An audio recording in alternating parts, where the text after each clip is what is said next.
নমস্কার বন্ধুরা, গল্পের চিলেকোঠা পরিবারে আপনাদের সকলকে স্বাগত জানাই। আমি সায়নী।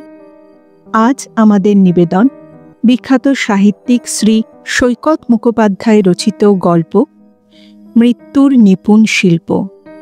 গল্পটি কেমন লাগলো কমেন্টে জানাবেন। যদি ভালো লাগে লাইক করবেন, আর চ্যানেলটিতে যদি নতুন হয়ে থাকেন সাবস্ক্রাইব করবেন। তাহলে চলুন আর দেরি করব না, শুরু করি আজকের গল্প। শ্রী সৈকত মুখোপাধ্যায় রচিত মৃত্যুর নিপুণ শিল্প।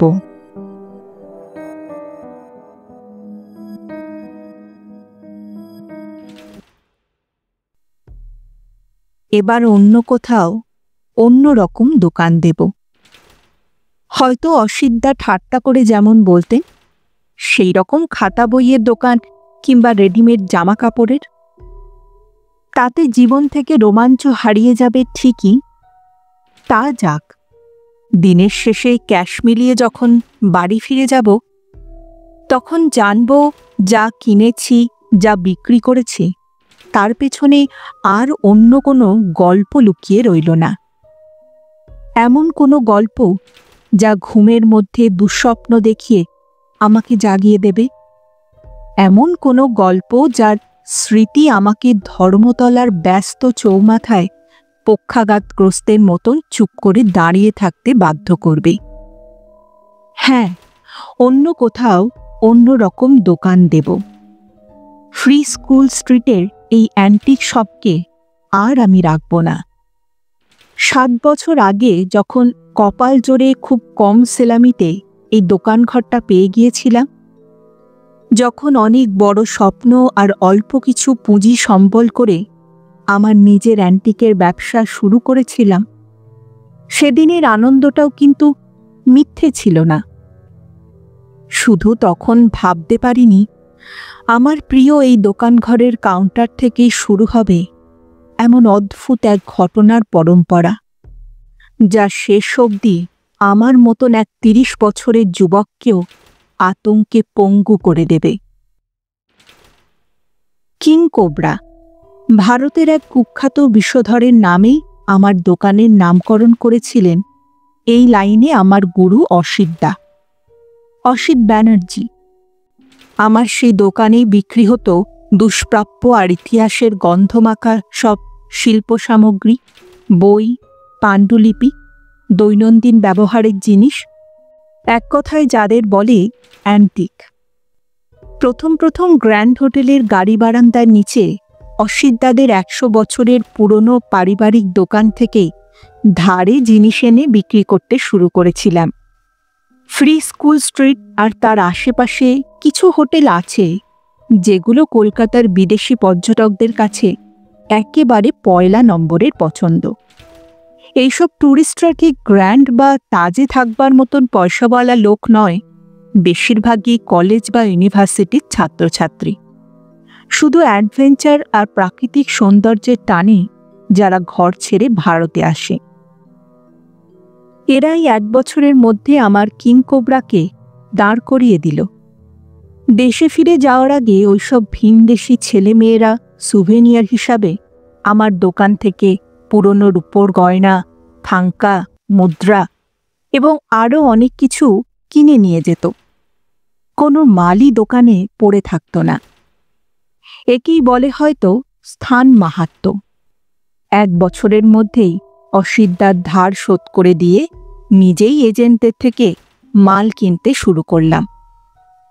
সারা ভারতে এরকম অনেক এজেন্ট ছড়ানো আছে, বিশেষত দিল্লি, লখনৌ, হায়দ্রাবাদ, বিজয়ওয়াড়ার মতন প্রাচীন শহরগুলোতে। ভালো কোনো অ্যান্টিক হাতে পেলেই তারা আমার সঙ্গে যোগাযোগ করত। অনেক সময় জিনিসটার ছবি আর তার পেছনের ইতিহাস আর আনুমানিক দাম আমার ইমেলে পাঠিয়ে দিত।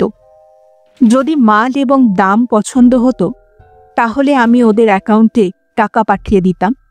ওরাও কুরিয়ার মারফত আমাকে মাল পাঠিয়ে দিত। এই যে কথার মধ্যে এতবার মাল কথাটা ব্যবহার করছি, ব্যবসার শুরুর দিকে কিন্তু এভাবে বলতে পারতাম না। ধরুন একটা মুঘল মিনিয়েচার, হাতির দাঁতের ফিনফিনে পাতের ওপর সময়কে হার মানানো উজ্জ্বল রঙে আঁকা অপরূপ লাবণ্যময়ী এক অভিসারিকার ছবি। সে কি মাল? কোনো মহৎ লেখকের পাণ্ডুলিপি, সেও কি মাল? তাই প্রথম প্রথম মুখে আটকাত। তারপর দেখলাম আমি ওভাবে না বললে কিছুই হবে না। উল্টে আমার কথাই লাইনের অন্য লোকেরা বুঝতে পারবে না। তবে হ্যাঁ, লাইনের অন্য বেশ কিছু দোকানদার যেমন জিনিসগুলোকে মনে মনেও মালের বেশি কিছু ভাবে না, আমি কিন্তু সেটা পারি না। কোনো অ্যান্টিক হাতে পেলেই চেষ্টা করতাম সেই জিনিসটা সম্বন্ধে যতটা পারা যায় জেনে নিতে। এর জন্য কখনো উইকির শরণাপন্ন হয়েছি, কখনো বা ন্যাশনাল লাইব্রেরি। আমার সমগোত্রীয় দোকানদারেরা যখন উদ্ভট অলৌকিক গল্প বানিয়ে একটার পর একটা মাল খদ্দেরদের হাতে গছিয়ে দিত, আমি তখন চেষ্টা করতাম একটা অ্যান্টিক সম্বন্ধে যতটা পারা যায় নির্ভরযোগ্য ইতিহাস ক্রেতার কাছে পৌঁছে দিতে। আর এই কাজটা আমি নিজের ভালোবাসা থেকেই করতাম। এরকম কাজ অনেক সময় দেখা যায় নিজে না চাইলেও অন্যের চোখে পড়ে যায়, তাদের তারিফও পায়।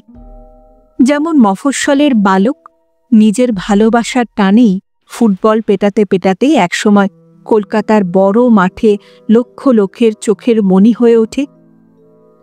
আমার অ্যান্টিক চর্চাটাও কলকাতার কয়েকজন বিখ্যাত পুরাতত্ত্ব গবেষকের চোখেই তেমনই পড়ে গেল। তারা আমাকে স্নেহ করতে শুরু করলে। তাদের মাধ্যমেই আমার আর আমার দোকানের নাম বিদেশি বিশ্ববিদ্যালয় গবেষকদের কাছেও পৌঁছতে শুরু করল। এর ফলে যা হলো, আমার পরিশ্রম বেড়ে গেল।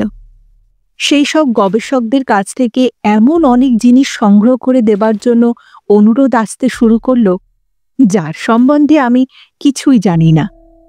যেমন ফ্রেঞ্চ ইস্ট ইন্ডিয়া কোম্পানির ব্যবসার দলিল, নির্বাক যুগে চলচ্চিত্রকে ফিল্মবন্দি করার ক্যামেরা, কেরোসিনের ইঞ্জিনে চলা টেবিল ফ্যান।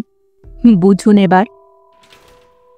নিজের লাভ ক্ষতির হিসেব না করে সারা ভারতে টই টই করে ঘুরে তাদের প্রায় সব চাহিদাই মিটিয়ে দিয়েছি। ফলে ব্যবসা আরও বেড়েছে, সঙ্গে সুনামও। কিন্তু এত সাফল্যের মধ্যেও একটা ছোট্ট দুঃখ কাঁটার মতন বিদ্ধ। যার হাত ধরে আমার এই ব্যবসায় আসা, সেই অসিতদা ভালো ছিলেন না। অসিতদার ব্যবসা ভালো আর চলছিল না। ক্রমশই তার দোকানের খরিদ্দার কমে আসছিল। দোকানের জিনিসের স্টকও পাল্লা দিয়ে কমছিল। গ্র্যান্ড হোটেলের গাড়ি বারান্দার নিচে অসিতদাদের শতাব্দী প্রাচীন অ্যান্টিক শপটার দিকে তাকালে বুকটা আমার হু হু করে উঠত। বড় বড় কাঁচের শোকেসগুলো বেশিরভাগই ফাঁকা। এক দুজন কর্মচারী কাউন্টারের ওপর মাথা রেখে দিন দুপুরে ঘুমোচ্ছে। অসিতদা নিজেই বেশিরভাগ সময় দোকানে বসতেন না। আসলে বসতে পারতেন না, পালিয়ে বেড়াতেন। পাওনাদারদের ভয়ে নিজেকে লুকিয়ে রাখতেন। কিন্তু এরকমটা তো হওয়ার কথা ছিল না। অসিতদাকে আমি সেই কলেজ জীবন থেকে চিনি। সারা পৃথিবীর শিল্পকলা, বিশেষত অ্যান্টিক অর্থাৎ প্রাচীন শিল্পকলার ব্যাপারে উনি একজন জহুরি। উত্তর কলকাতার বনেদি বাড়ির ছেলে অসিতদা এই 40 বছর বয়সেও অসামান্য রূপবান। তেমনই সুন্দর তার খরিদ্দারের সঙ্গে ব্যবহার। তাহলে সমস্যাটা কোথায়? সমস্যাটা কি অসিতদার আইডিয়ায়? অ্যান্টিকের ব্যাপারে অসিতদা আপোষহীন। সবসময় তার নজর থাকত অসম্ভব দুর্মূল্য সব জিনিসের দিকে। বহু পরিশ্রমে, বহু অর্থ ব্যয়ে তিনি হয়তো তান্ত্রিক বৌদ্ধ ধর্মের একটা অরিজিনাল পুঁথি জোগাড় করে আনলে, কিংবা চীনা পোর্সেলিনের একটা ফুলদানি। কিন্তু এসব জিনিসের ন্যায্য দাম দেওয়ার মতন ক্ষমতা কলকাতার কটা কাস্টমারের রয়েছে? অতএব সেই দুর্মূল্য অ্যান্টিক পড়ে রইল তার লকারে। অনেকদিন বাদে বাধ্য হয়ে হয়তো তিনি যখন সেই জিনিস কম দামে বিক্রি করলেন, তখন জিনিসটার সঙ্গে দোকানের প্রাণশক্তিও যেন কিছুটা বেরিয়ে গেল। অনেকবার বলেছি, অসিতদা, দামি জিনিসের পাশাপাশি মাঝারি দামের জিনিসও কিছু রাখুন, তাতে বেচা কেনাটা চালু থাকবে। তারপর না হয় আপনি আপনার শখের জিনিসগুলো ধীরে সুস্থে বেচবেন। আমরা সকলেই তো তাই করি। আমার কথা শুনে অসিতদা আহত দৃষ্টিতে আমার দিকে তাকাতে বলতেন, তুমিও এইরকম কথা বলতে শিখে গেলে কুনাল? তাহলে তো বড়বাজারের গদিতে বসে ছিট কাপড়ের ব্যবসা করলেই পারতে। তুমি কি জানো না ওইসব কম দামের জিনিসের অ্যান্টিক ভ্যালু কতটা? জবাব দিতে না পেরে মুখ নামিয়ে বসে থাকতাম, কারণ সত্যি আমি জানতাম কম দামি জিনিসগুলো বেশিরভাগই ফেক, অর্থাৎ নকল। এই কলকাতারই নানান গলিঘুচির মধ্যে এমন সব ফার্নিচার তৈরি হয়, এমন সব ধাতুর মুদ্রা, পুঁথির পাতা, যেগুলোকে দেখে একমাত্র এক্সপার্টরা ছাড়া কেউ বুঝতেই পারবে না জিনিসগুলো সবে মাত্র তৈরি হলো। এই নকল জিনিসগুলি তো আমাদের ব্যবসাকে বাঁচিয়ে রেখেছে, কিন্তু অসিতদা এক পিসও ওরকম মাল নিজের দোকানে ঢুকতে দেবেন না। শুধু অসিতদাকে বাঁচানোর জন্যেই আমি তারপরেও তর্ক করতাম, অসিতদা, সব ক্ষেত্রে আপনার এই আদর্শবাদ তো দেখতে পাই না, তাহলে কেন ব্যবসার জায়গাটুকুতে এরকম গোয়ার্তুমি করছেন? এবার অসিতদার মুখ নামিয়ে বসে থাকার পালা, কারণ উনিও বুঝতে পারতেন আমি কি বলতে চাইছি। হ্যাঁ, অ্যান্টিক জোগাড় করার ক্ষেত্রে অসিতদা কোনো নিয়ম নীতি মানতেন না। পছন্দ মতন জিনিসের খোঁজ পেলে অসিতদা প্রথমেই সোজা রাস্তায় সেটা পাওয়ার চেষ্টা করতেন, অর্থাৎ কিনতে চাইতেন। কিন্তু তাতে যদি বিফল হতেন তখন তিনি অন্য যে কোনো রাস্তা ধরতে পিছপা হতেন না। কলেজে পড়ার দিনগুলোতে আমি অনেকবার অসিতদার এরকম অ্যান্টিক সংগ্রহ অভিযানের সঙ্গী হয়েছি। আমি নিজের চোখে দেখেছি অসিতদা কোনো পছন্দসই অ্যান্টিকের মালিককে সেটা বিক্রি করাতে রাজি করাতে না পেরে স্রেফ বাড়ির চাকরকে ঘুষ দিয়ে সেই জিনিস চুরি করে আনিয়েছেন। এমনকি একবার বীরভূমের এক পড়তি জমিদার বাড়িতে ক্যালকাটা মিউজিয়ামের কিউরেটর পরিচয় দিয়ে ঢুকে কিছু অরিজিনাল রবি বর্মা তুলে এনেছিলেন। বলেছিলেন এক্সিবিশনের জন্যে লাগবে, পরে ফেরত দিয়ে দেবেন। ছাপানো রিসিটও দিয়েছিলেন। বলাই বাহুল্য, সেই বাড়ির লোকেরা সেই কিউরেটরকে আর কোনোদিনই খুঁজে পাননি। কিছুক্ষণ বাদে অসিতদা মুখ তুলে বলতেন, পারব না কুনাল, কন্যা হরণ করে এনে বিবাহের রীতি আছে, তা আমি করেও থাকি, তাই বলে শোয়ার ঘরে বেশ্যাদের ঢোকাতে পারব না, এ সম্ভব নয়। কন্যা হরণের উপমাটা অসিতদার ক্ষেত্রে খুব একটা মিথ্যে নয়। একটা ভালো অ্যান্টিক ওনাকে যে সুন্দরী নারীর থেকেও বেশি আকর্ষণ করে তা আমি জানি। সেই জন্যেই মাঝে মাঝে অন্য একটা সম্ভাবনার কথা মাথার মধ্যে উঁকি দিয়ে যায়। অসিতদা অ্যান্টিক জোগাড় করে আনার ব্যাপারে যতটা তৎপর, সেগুলো বিক্রি করার ব্যাপারে কি ততটাই? জিনিসগুলোকে অন্যের হাতে তুলে দেওয়ার ব্যাপারে ওনার নিজের মনের মধ্যেই কি একটা অবরোধ কাজ করে না, একটা চাপা অনীহা? কিন্তু তাহলে তো কালেক্টর হতে হয়, অর্থাৎ সংগ্রাহক। অসিতদা তো কালেক্টর নন, ডিলার। ব্যবসার জিনিসের ওপর এমন মায়া ওনাকে মানাবে কেন? অসিতদার কথা এতটা বলতে হলো এই কারণেই যে আমাকে আমর্ম কাঁপিয়ে দেওয়া ঘটনার সূত্রপাত হয়েছিল এই অসিতদারই হাত ধরে, এবং শেষও। মনে আছে, সেটা ছিল পুজোর কাছাকাছি কোনো একটা দিন। এই সময়টায় আমার দোকানে বিদেশি ক্রেতা ছাড়া দেশি ক্রেতাদেরও আনাগোনা বেড়ে যায়। কারণটা বোঝা কঠিন নয়, বাঙালি মাত্রেই, বিশেষত বাঙালি মহিলারা এই সময় একটা কেনাকাটার ঘোরের মধ্যে থাকেন।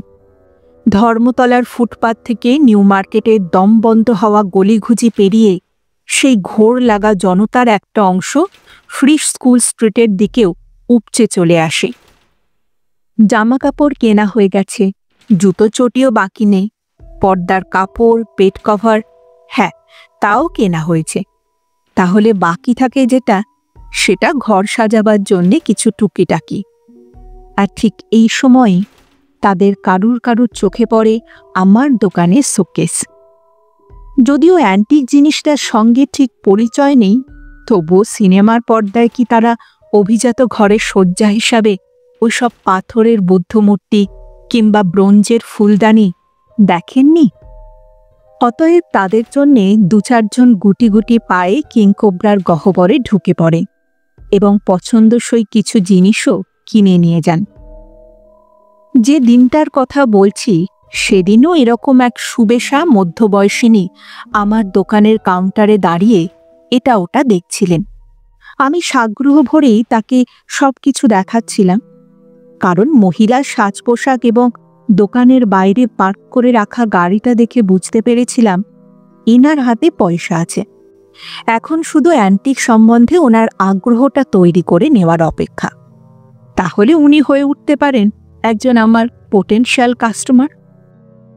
ভদ্রমহিলাকে জিনিস দেখাতে দেখাতেই চোখের কোণা দিয়ে দেখলাম অসিতদা সুইং ডোর ঠেলে দোকানের ভেতরে ঢুকলেন এবং আমাকে দোকানদারিতে ব্যস্ত দেখে চুপ করে কাউন্টারের একধারে দাঁড়িয়ে পড়লেন। এমন ঘটনা তো নতুন কিছু নয়। ফাঁকা দোকানে বসে থাকতে থাকতে একঘেয়ে লাগলে অসিতদা মাঝে মাঝেই পায়ে হেঁটে আমার দোকানে চলে আসতেন। কিছুক্ষণ গল্প স্বল্প করে আবার ফিরে যেতেন নিজের দোকানে।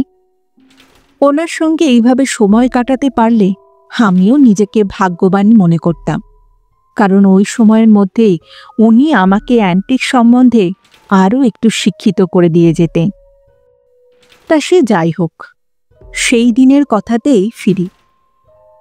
এটা ওটা নাড়াচড়া করতে করতে ভদ্রমহিলা হঠাৎই একটা পেন্ডেন্ট হাতে তুলে নিয়ে মুগ্ধ কণ্ঠে বলে উঠলেন, বাহ, কি সুন্দর!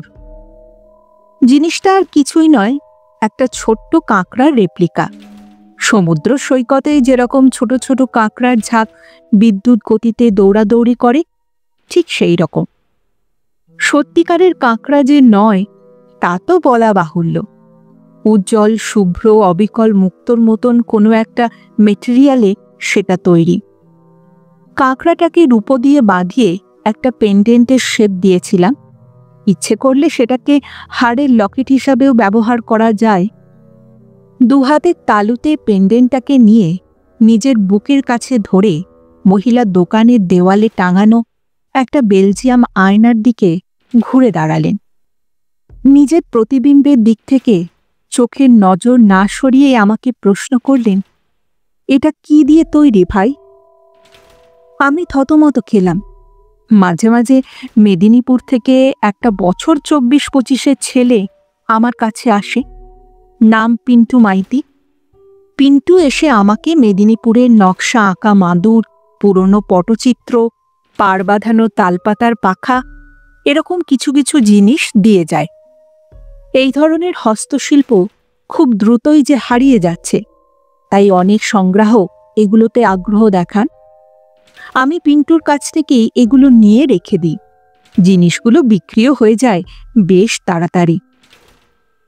1 সপ্তাহ আগে পিন্টু যখন এসেছিল তখন সে মাদুর, হাতপাখা ইত্যাদির সঙ্গে ওরকম চকমকে পুতুলও 2-4টে দিয়ে গেছিল। তারই একটা এই কাঁকড়াটা। আমি শুধু আমার কারিগরকে দিয়ে জিনিসটাকে রূপো দিয়ে লকেটের মতন করে বাঁধিয়ে নিয়েছিলাম, কিন্তু ওটা কিসের তৈরি তা নিয়ে মাথা ঘামাইনি। তাই মহিলা যখন জিজ্ঞেস করলেন জিনিসটা কি দিয়ে তৈরি, আমি তড়িঘড়ি বলে ফেললাম, ফিশবোনের ম্যাডাম, মানে মাছের হাড় দিয়ে তৈরি। মাছের হাড় দিয়ে এত সুন্দর শোপিস বানানো যায়? ভদ্রমহিলার গলায় সত্যিকারের বিস্ময়। অসিতদাও দেখলাম ভদ্রমহিলার পাশে দাঁড়িয়ে মন দিয়ে কাঁকড়াটাকে দেখছেন। অতএব আমিও নতুন করে সেটাকে দেখলাম এবং মানতে বাধ্য হলাম, সুন্দর হোক বা না হোক, জিনিসটা একটা সত্যিকারের নিখুঁত অনুকরণ এবং সেই কারণেই আশ্চর্যজনক। কাঁকড়ার দাঁড়া, পা, খোলস এ সমস্ত তো রয়েছেই, এমনকি দাঁতির ডগায় গোল গোল চোখ দুটো অবধি শিল্পী যোগ করতে ভোলেননি। অবধারিতভাবে মহিলা পরের প্রশ্নটা করলেন, এটার জন্য কত দিতে হবে? কি বলি, আমি তো পিন্টুর থেকে সমস্ত মাল একসঙ্গে একটা থোক টাকা দিয়ে কিনেছিলাম। তারপর এটাকে রূপো দিয়ে বাঁধাতে খরচ পড়েছে 240 টাকা। সব মিলিয়ে কত লেগেছে আমার? 500 টাকাও হবে কি? যা থাকে কপালে। বলে দিলাম, 2500 টাকা লাগবে ম্যাডাম। ভদ্রমহিলা হাসতে হাসতে বললেন, আমার আবার কর্কট রাশি, আশা করি এই কর্কটটি আমার সৌভাগ্য আনবে। এই বলে হাতে সোনালি পার্সটা খুলে 5টা 500 টাকার নোট আমার হাতে ধরিয়ে দিলেন। আমিও কাঁকড়াটাকে সেলোফেন পেপারে মুড়ে তার হাতে তুলে দিলাম। আরও 2 মিনিট বাদে দোকানের বাইরে পার্ক করে রাখা গাড়িটা মৃদু আওয়াজ করে দক্ষিণ দিকে মিলিয়ে গেল। অসিতদা এতক্ষণ একটু দূরে দাঁড়িয়ে এটা ওটা নাড়াচাড়া করছিলেন। এবার এগিয়ে এসে কাউন্টারে আমার মুখোমুখি হলেন। অল্প হেসে জিজ্ঞেস করলেন, এটা কি হলো? আমি বললাম, কিসের কি হলো? উনি বললেন, ওই যে কাঁকড়ার পেন্ডেন্টটা, ওটা ফিশবোনের তৈরি। কিউরিওর ব্যবসা করতে নেমেছ আর মাদার অফ পার্লের জিনিস চেনো না? এরকম করলে লোককেও ঠকাবে আর নিজেও ঠকে যাবে। মিডিয়াম অফ স্কাল্পচার নিয়ে একটু পড়াশুনো করো। বললাম, সে না হয় করব, আপাতত বলুন মাদার অফ পার্ল খায় না মাথায় মাখে? অসিতদা জিজ্ঞেস করলেন, ঝিনুক দেখেছ? ঝিনুক? বললাম, দেখেছি মানে, বিয়ের পর পুরী গিয়ে রীতিমতন নিজের হাতে ঝিনুক কুড়িয়েছি। কিছুদিন বাদে অবশ্য এক ঝগড়ার পরিণতিতে আপনার বৌমা সেগুলোকে টান মেরে রাস্তায় ফেলে দিয়েছিল। ততদিনে অবশ্য আমাদের হানিমুন পিরিয়ড শেষ হয়ে গেছে। অসিতদা বললেন, থাক থাক, ঘরের কথা বাইরে বলতে নেই। তা ঝিনুকের খোলার ভেতরের পিঠটা দেখেছ তো? কেমন মুক্তোর মতন ঝকঝকে এক আবরণে ঢাকা থাকে। ওটাই হলো মাদার অফ পার্ল। এককালে সারা পৃথিবীতেই মাদার অফ পার্লের শিল্প সামগ্রীর ভয়ঙ্কর কদর ছিল। বাইজান্টাইন আমলের অমন বেশ কিছু গয়নার বাক্স, আয়নার ফ্রেম, চিরুনি সব ব্রিটিশ মিউজিয়ামে রাখা আছে এখন।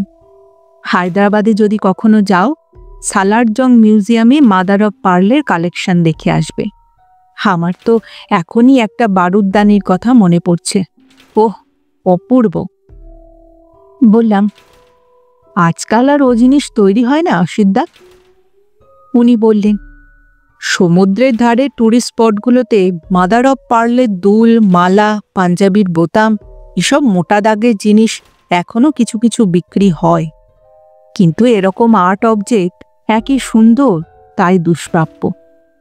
আমার মনে পড়ে গেল, পিন্টু মাইতি যে জিনিসগুলো নিয়ে এসেছিল তার মধ্যে আরও একটা কি যেন ছিল।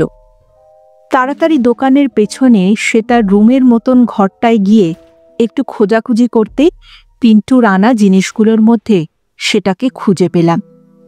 একটা বড়সড় চাঁদা মাছের মতন দেখতে মাছ, এও ওই মাদার অফ পার্লের তৈরি এবং একই রকম নিখুঁত ও জীবন্ত।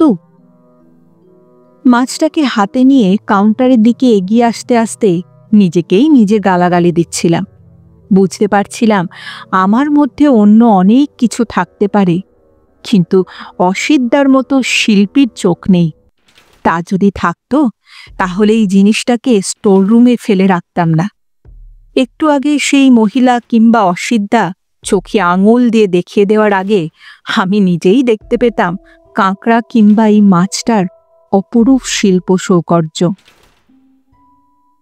মাছটাকে কাউন্টারে নামিয়ে রাখা মাত্রই অসিতদা আলতো হাতে সেটা তুলে নিয়ে ঘুরিয়ে ফিরিয়ে দেখতে শুরু করলেন। কাউন্টারের উজ্জ্বল ফ্লুরোসেন্ট ল্যাম্পের আলোতে সেটার গা থেকে রামধনু রং ঠিকরে বেরোচ্ছিল, যেন দামি মুক্তো দিয়েই তৈরি একটা পুতুল। সেই রকমই স্নিগ্ধ ঔজ্জ্বল্য ওইটার সারা গায়ে। আরও আশ্চর্য ওই মূর্তির কারিগরি।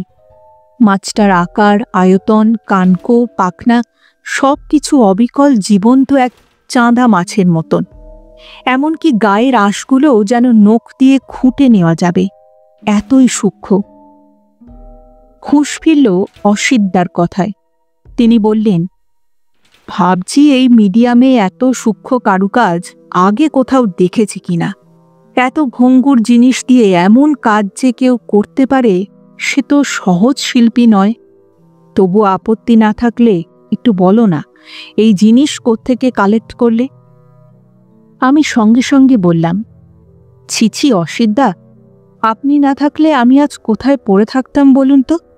আপনার কাছে আমার কোনো গোপনীয়তা থাকতে পারে? এগুলো কোনো রেগুলার এজেন্ট আমাকে দেয়নি, দিয়েছে পিন্টু মাইতি বলে একটা ছেলে। Pintu Maiti whole time agent নয়, ওর আসল কাজ ড্রাইভারি। ও ট্রেকার দীঘা থেকে বিভিন্ন রুটে ট্যুরিস্ট নিয়ে যায়। তবে পিন্টুর আশ্চর্য ক্ষমতা আছে অ্যান্টিক খুঁজে বার করার। খালি গাড়ি নিয়ে ফেরার সময় ও হঠাৎই কোনো মাঠের মধ্যে দাঁড়িয়ে থাকা পুরো বাড়ির মধ্যে ঢুকে পড়ে। সেসব পুরনো জমিদার বাড়ি দেখলে যে কেউ ভাববে ভেতরে চামচিকে ছাড়া আর কিছু নেই। অথচ পিন্টু অমনি সব বাড়ি থেকেই যে কতবার আমাকে কত রকমের অ্যান্টিক এনে দিয়েছে। কখনো একটা গ্র্যান্ডফাদার ক্লক, কখনো গহরজানের গ্রামাফোন, কিংবা রূপোর পানপাত্রের সেট। এই মাদার অফ পার্লের পুতুল দুটো পিন্টুই আমাকে এনে দিয়েছিল। নিশ্চয়ই অমনি কোনো ভাগ্যহত জমিদারের অক্ষম বংশধরের কাছ থেকে। মাছটাকে আমার হাতে ফেরত দিয়ে অসিতদা বললেন, একটা প্রস্তাব আছে, শুনবে? আমি বললাম, বলুন অসিতদা। আর কোনো ভায়া মিডিয়া নয়, নিজেই চলে যাও অকুস্থলে, দেখে এসো এমন এরকম জিনিস আর পড়ে আছে কিনা, থাকলে কতগুলো আছে, কোথায় আছে। আমি কোনো কথা না বলে অবাক দৃষ্টিতে অসিতদার মুখের দিকে তাকিয়ে রইলাম। অসিতদা আমার মুখের হাবভাব দেখে বললেন, কুনাল, তুমি বুঝতে পারছো কিনা জানি না, তুমি কিন্তু ইতিহাসের দোরগোড়ায় দাঁড়িয়ে রয়েছ। একটু আগে যে কাঁকড়াটা তুমি ২৫০০ টাকায় বিক্রি করে দিলে, পৃথিবীর যে কোনো আর্ট কালেক্টর কিংবা মিউজিয়াম সেটার জন্য তোমাকে কম করে ১,০০,০০০ টাকা দিত। আর এই মাছটা, এটার দাম আমি নিজেও আন্দাজ করতে পারছি না। এটা অমূল্য। অসিতদার কথা শুনে উত্তেজনায় আমার বুক ঠিপঠিপ করতে শুরু করল। তিনি আবার বলতে থাকলেন, কিন্তু কি জানো, ইতিহাস ছাড়া যে কোনো অ্যান্টিকই অসম্পূর্ণ। একটা সোনার জলে লেখা আত্মজীবনীর পুঁথি তখনই দামি যখন জানা যায় সেটার রচয়িতার নাম সম্রাট জাহাঙ্গীর। মনে মনে বুঝতে পারছিলাম অসিতদা যা বলছেন তা বর্ণে বর্ণে সত্যি। অতএব শুধু এরকম মাদার অব পার্লের মূর্তি আরও আছে কিনা তার খোঁজই নয়, পারলে তাদের ইতিহাসের খোঁজটাও করতে হবে আমায়। কে বানিয়েছিলেন এই মূর্তিগুলো? কবে বানিয়েছিলেন? তিনি কি দেশীয় শিল্পী না বিদেশি? কোনো বড় লোকের শখ মেটাবার জন্যেই কি এগুলো সৃষ্টি হয়েছিল? দুপুর ১২টা নাগাদ আমি আর অসিতদা দীঘায় পৌঁছালাম। পিন্টু কথা মতন ওর ট্রেকার নিয়ে বাস স্ট্যান্ডে আমাদের জন্য অপেক্ষা করছিল। আমরা তিনজনে একসঙ্গে একটা রোড সাইড ধাবায় বসে দুপুরের খাবার খেয়েছি। আর খেতে খেতেই পিন্টুর মুখে শুনেছি মাদার অফ পার্লের পুতুলের উৎস কাহিনী। পুতুলগুলোর খোঁজে পিন্টুকে কোথাও যেতে হয়নি। ৫০-৫৫ বছরের একটা লোক নিজেই দীঘা বাস স্ট্যান্ডে এসে পিন্টুর খোঁজ করেছিল। বেশ গাট্টা-গোট্টা চেহারা তার। সে প্রায় মাসখানেক আগের কথা। লোকটা জিজ্ঞেস করেছিল যে পিন্টু মাইতি পুরনো জিনিস কেনা বেচা করে, সেই পিন্টু মাইতি কিনা। পিন্টু সম্মতি জানানোর পরে লোকটা তার কাঁধের ঝোলা থেকে এই পুতুলগুলো বার করে পিন্টুর হাতে তুলে দিয়েছিল, একটা কাঁকড়া আর একটা মাছ। আমাদের এই লাইনে গৃহভৃত্যদের একটা বড় ভূমিকা বরাবরই থাকে। পড়তি বড়লোকদের বাড়ির ছন্নছাড়া সংসার থেকে তারাই হাত সাফাই করে দামি দামি পুরনো জিনিস আমাদের কাছে পৌঁছিয়ে দেয়। পিন্টুর কথা শুনে মনে হলো এক্ষেত্রেও সেরকম একটা কিছু ঘটেছে। অসিতদা প্রশ্ন করলেন, লোকটাকে কেমন দেখতে, বাঙালি? পিন্টু ঘাড় নাড়ল। বলল, এ বাঙালি নয় স্যার, এমনকি হিন্দিটাও কেমন যেন ভাঙা ভাঙা, পোশাকটাও অদ্ভুত। আমাদের এখানে ওই বয়সের লোকেরা এমন চকরা বকরা টি শার্ট পরে না স্যার। তারপর বলল, লোকটাকে দেখে কিন্তু ঠিক চাকর বাকর মনে হয় না স্যার, দাঁড়ালো চেহারা, গলার স্বর কখনোই ওপরে ওঠে না, দরদামও করতে দেখলাম না। অসিতদা বললেন, বেশ, তারপর? পিন্টু বলতে থাকলো, জিনিসগুলো দেখে বুঝতে পারছিলাম না প্লাস্টিক প্লাস্টিক দিয়ে বানানো কিনা। লোকটাকে জিজ্ঞেসও করেছিলাম সে কথা, কি দিয়ে বানিয়েছেন দাদা এগুলো? আমতা আমতা করে বলেছিল, আমি সে কথা বলতে পারবো না। অসিতদা বললেন, টেনশনে ভুগছিল নিশ্চয়ই, চুরি করে এনেছে তো, ধরা পড়ার টেনশন। একটু ইতস্তত করে পিন্টু বলল, আগে আমিও প্রথমটা তাই ভেবেছিলাম, তারপর আর দু একটা জিজ্ঞেস করতে কথা লোকটা তাড়াহুড়ো করে কেমন উঠে পড়ল। বলল, আমাকে অনেক দূর ফিরতে হবে ভাই, সেই কেয়া বন্দর, লাস্ট বাস ছাড়বার সময় হয়ে গেল। যদি এগুলো নিতে চাও তো নাও, আর আমাকে তাড়াতাড়ি ছেড়ে দাও। আমি লোকটার হাতে 500 টাকার একটা নোট ধরিয়ে দিয়ে পুতুল দুটো রেখে দিলাম। নোটটা হাতে পেয়ে তার খুশি যদি দেখতেন স্যার, কালো মুখে একগাল হেসে বললে, আজ মিমিমণির জন্মদিন, অনেক দিন বাদে আজ স্যারের ডিনার টেবিলে পর্কের ভিন্ডালু আর সাদা রুটি সাজিয়ে দিতে পারবো। দেখলাম স্যার আর স্যারের মেয়ের দুঃখের কথা বলতে গিয়ে লোকটার জামার হাতায় চোখ মুছছে। আমারও মনটা কেমন হয়ে গেল। কে স্যার, কে 21 বছরের মিমি, কিছু না জেনেই তার হাতে আরও 200 টাকা গুজে দিলাম। বললাম, এরকম জিনিস পেলে আবার নিয়ে আসবেন কিন্তু। কিন্তু লোকটা আর আসেনি স্যার। পিন্টুর কথা শুনতে শুনতেই আমাদের খাওয়া শেষ হয়ে গিয়েছিল। তবু অসিতদা খাবার টেবিলে আরও কিছুক্ষণ এঁটো হাতে বসে রইলেন। বসে বসে আকাশ পাতাল কী সব যেন ভাবছিলেন। আমি আর না পেরে জিজ্ঞেস করলাম, কি এত চিন্তায় পড়ে গেলেন অসিতদা? অসিতদা বললেন, পর্ক ভিন্ডালু কোথাকার খাবার জানো তো কুনাল? আমি ঘাড় নাড়লাম। গোয়ার? কিন্তু এই মেদিনীপুরে গোয়ার লোক, তাও কি সম্ভব? তারপরে উনি উঠে দাঁড়ালেন, বললেন, চলো রওনা দি। কতটা রাস্তা হবে পিন্টু এই কেয়া বন্দর? ভাগ্যিস লোকটা কথার মধ্যে বলে ফেলেছিল তাকে কেয়া বন্দরের বাস ধরতে হবে। তখন ওইটুকুই আমাদের ক্লু। পিন্টু গাড়ির দিকে এগোতে এগোতে বলল, আগে তা 40 কিলোমিটার তো হবেই স্যার। সেই তখনই আমরা রওনা হয়েছি। যতদূর বুঝতে পারছি সমুদ্র থেকে খুব একটা দূরে কখনোই সরে যায়নি। সারা পথে নারকোল গাছের সারি আমাদের সঙ্গী ছিল। ঝোড়ো হাওয়া আর বাতাসের নোনা গন্ধ আমাদের সঙ্গী। মাঝে মাঝেই মাথার উপর দিয়ে উড়ে যাচ্ছিল সিন্ধু সারসের ঝাঁক। তারপর একসময় নারকোল গাছের সারিও শেষ হয়ে গেল। গাড়ির চাকার নিচে রাস্তা বলে আর কিছু রইল না, শুধু জমাট শক্ত সাদা বালির ডাঙা জমি। তার ওপর দিয়েই আমাদের ট্রেকার মাতালের মতন দুলতে দুলতে এগিয়ে চলল। অসিতদাই মৌনব্রত ভেঙে হঠাৎ বললেন, সেই লোকটা তোমায় বলেছিল লাস্ট বাস চলে যাবে, তার মানে এই রাস্তায় বাস আসে, সত্যি নাকি পিন্টু?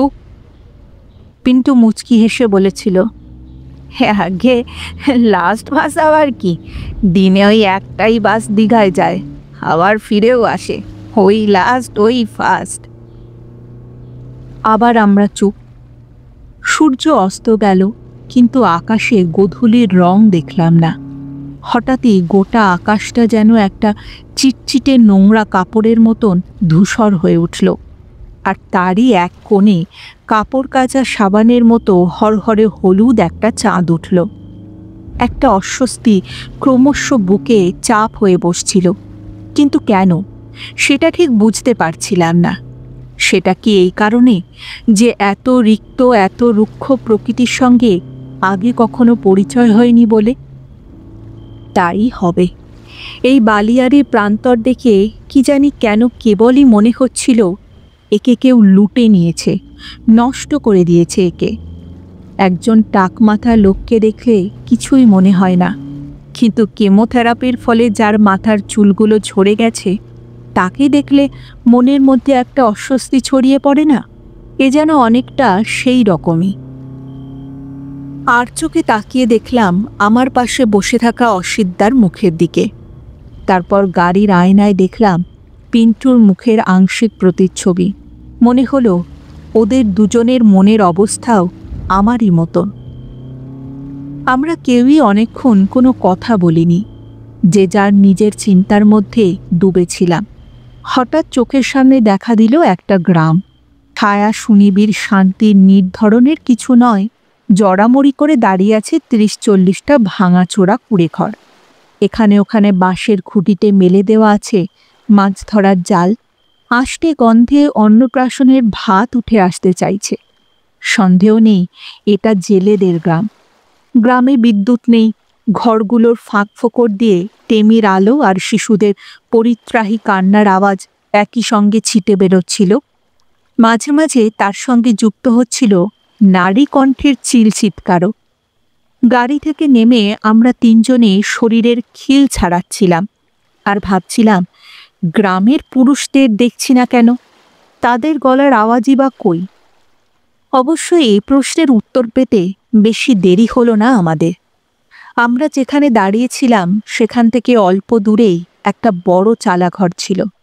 মরা চাঁদের আলোয় দেখলাম সেই চালাঘরের খিড়কি দরজা দিয়ে একজন দুজন করে লোক স্খলিত পায়ে হোঁচট খেতে খেতে আমাদের থেকে উল্টো দিকে পালিয়ে যাচ্ছে। পিন্টু সবার আগে ব্যাপারটা ধরতে পারল। বলল, দেখেছেন স্যার, শালারা আমাদের পুলিশ ভেবেছে দেশি মদের ঠেক ভাঙতে এসেছি। এই এই দাঁড়া দাঁড়া, আমরা পুলিশের লোক নই। শুধু কথায় কাজ হলো না। পিন্টু দৌড়ে গিয়ে দু হাতে দুটো লোকের নড়া ধরে একরকম টানতে টানতে গাড়ির কাছে নিয়ে এলো। অসিদ্ধা পকেট থেকে সিগারেট বার করে তাদের ঠোঁটে গুঁজে দিয়ে লাইটার দিয়ে সেগুলো ধরিয়ে দিলেন। এই দৃশ্যে কাজ হলো। পুলিশ কখনো গরিব লোককে সিগারেট ধরিয়ে দিয়েছে বলে তো কখনো কেউ শোনেনি। অতএব সুঁড়ির দোকান থেকে পলাতক জনতা এবার আস্তে আস্তে আমাদের গাড়িটাকে ঘিরে জড়ো হলো। পরিত্রাতা হয়ে এগিয়ে এলেন অসিদ্ধা। গলা তুলে বললেন, শুনুন ভাই, আমরা এমন একজনকে খুঁজছি যার একটি ২১-২২ বছরের মেয়ে আছে আর রংচঙে জামা পরা একটা চাকর। ভদ্রলোকের অবস্থা একসময় খুব ভালো ছিল, কিন্তু এখন খুব কষ্টের মধ্যে আছেন। বলতে পারবেন তার কোনো খবর? আমাদের সামনে দাঁড়িয়ে থাকা লোকগুলো ফিসফিস করে বলল, হ্যাঁ ডুবুরি সাহেব, হ্যাঁ ডুবুরি সাহেব, বাবুরা ডুবুরি সাহেবের খোঁজ করছেন। হ্যাঁ রে, কি বলি বলতো? আমি জিজ্ঞেস করলাম, কে ডুবুরি সাহেব? তিনি কি এখানেই থাকেন? ভিড়ের মধ্যে থেকে এক জোয়ান ছোকরা এগিয়ে এলো। হাবভাব দেখে মনে হলো নেশার বস্তু এখনো পেটে পড়েনি, তাই কথাবার্তা বেশ স্বাভাবিক লাগলো। সে বলতে থাকলো, শুনুন বাবু, আপনারা যেরকম বর্ণনা দিচ্ছেন তাতে মনে হচ্ছে আপনারা ডুবুরি সাহেবেরই খোঁজ করছেন। উনি এই গ্রামে থাকেন না। আপনারা সমুদ্রের তীর ধরে পশ্চিম দিকে আরও ৩ মাইল মতো এগিয়ে যান, দেখবেন একটা পুরনো কুঠি বাড়ি আছে। ওইখানেই ওই পাগলা সাহেব, তার মেয়ে এবং চাকর গঞ্জালো থাকে। অসিদ্ধা মুচকি হেসে বললেন, গোয়ার কানেকশনটা কীরকম ধরেছিলাম খেয়াল করেছ? গঞ্জালো গোয়ানিজ না হয়ে যায় না। আমরা ভিড়ের পাশ কাটিয়ে গাড়ির দিকে হাঁটা লাগালাম। কেয়াবন্দর গ্রামের পুরুষ মানুষরাও তাদের আধখ্যাচরা কাজ করবার জন্যে আস্তে আস্তে সুরিখানার দিকে রওনা দিল। তখন কেয়াবন্দরের গ্রাম ছাড়িয়ে আমরা পশ্চিম দিকে আরও মাইল ২ চলে এসেছি। এখানেও রাস্তা বলে কিচ্ছু নেই। সি বিচের শক্ত বালির ওপর দিয়ে মসৃণভাবে ছুটে চলেছে আমাদের ট্রেকার। আমাদের বাঁদিকে সমুদ্র, আর অন্ধকারে ঢেউয়ের ফসফরাস জ্বলছে।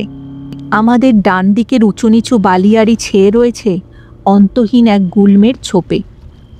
সে গুল্মের কাণ্ড বা ডালপালা আছে বলে মনে হচ্ছে না, শুধু বিশাল বিশাল পাতা কালো স্তূপের মতো ঢেকে রেখেছে মাটিকে।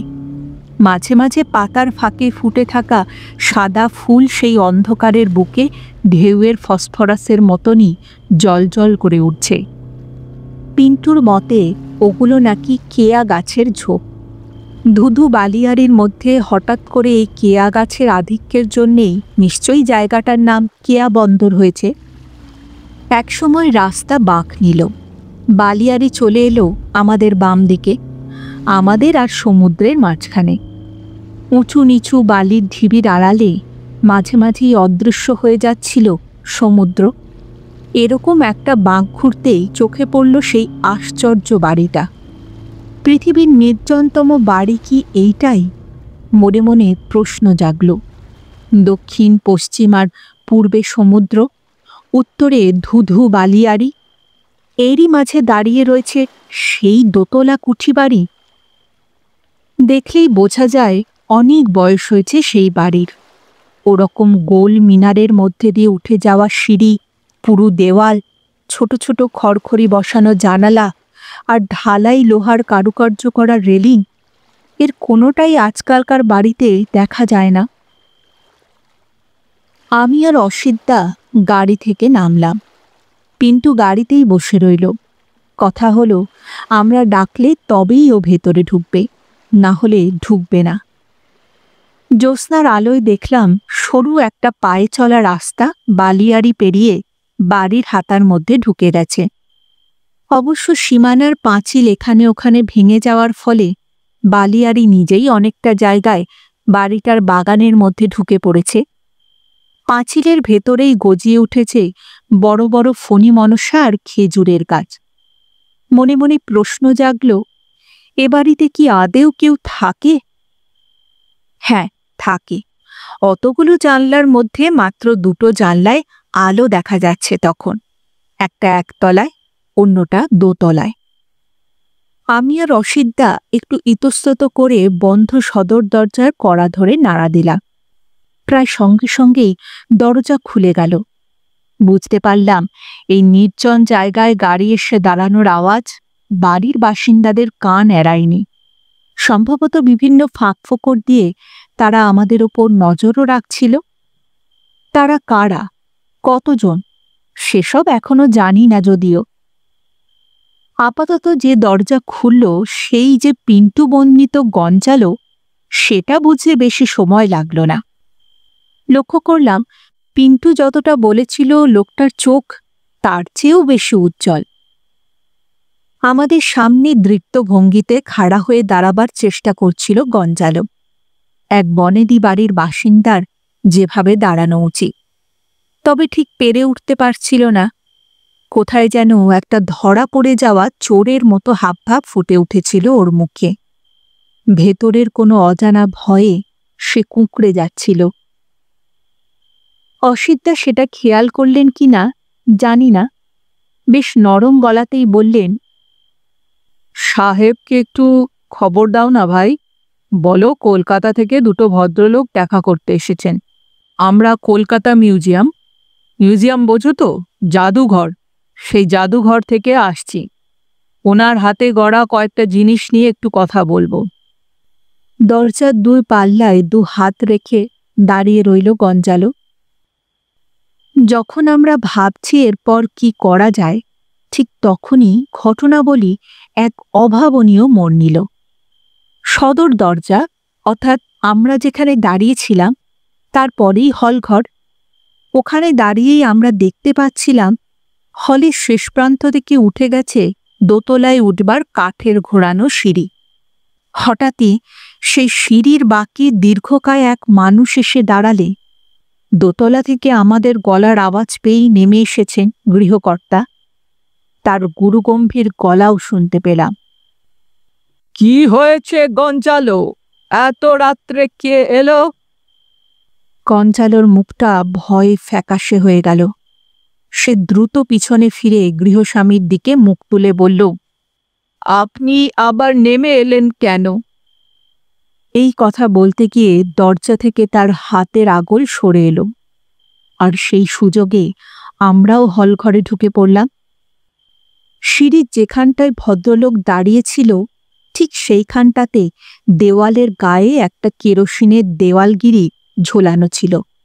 তার আলো পুরোটাই পড়ছিল ভদ্রলোকের মুখে, তাই সেই মুখের সমস্ত আঁকিবুকি পরিষ্কার দেখাও যাচ্ছিল। কয়েক মুহূর্ত সেই মুখের দিকে তাকিয়ে থেকে হঠাৎ অসিতদা বেশ জোর গলায় বলে উঠলেন, কি আশ্চর্য, মিস্টার সুধাকর আপতে? ভদ্রলোকের মধ্যে কোনো প্রতিক্রিয়া দেখলাম না। অসিতদার কথায় কোনো জবাবও দিলেন না।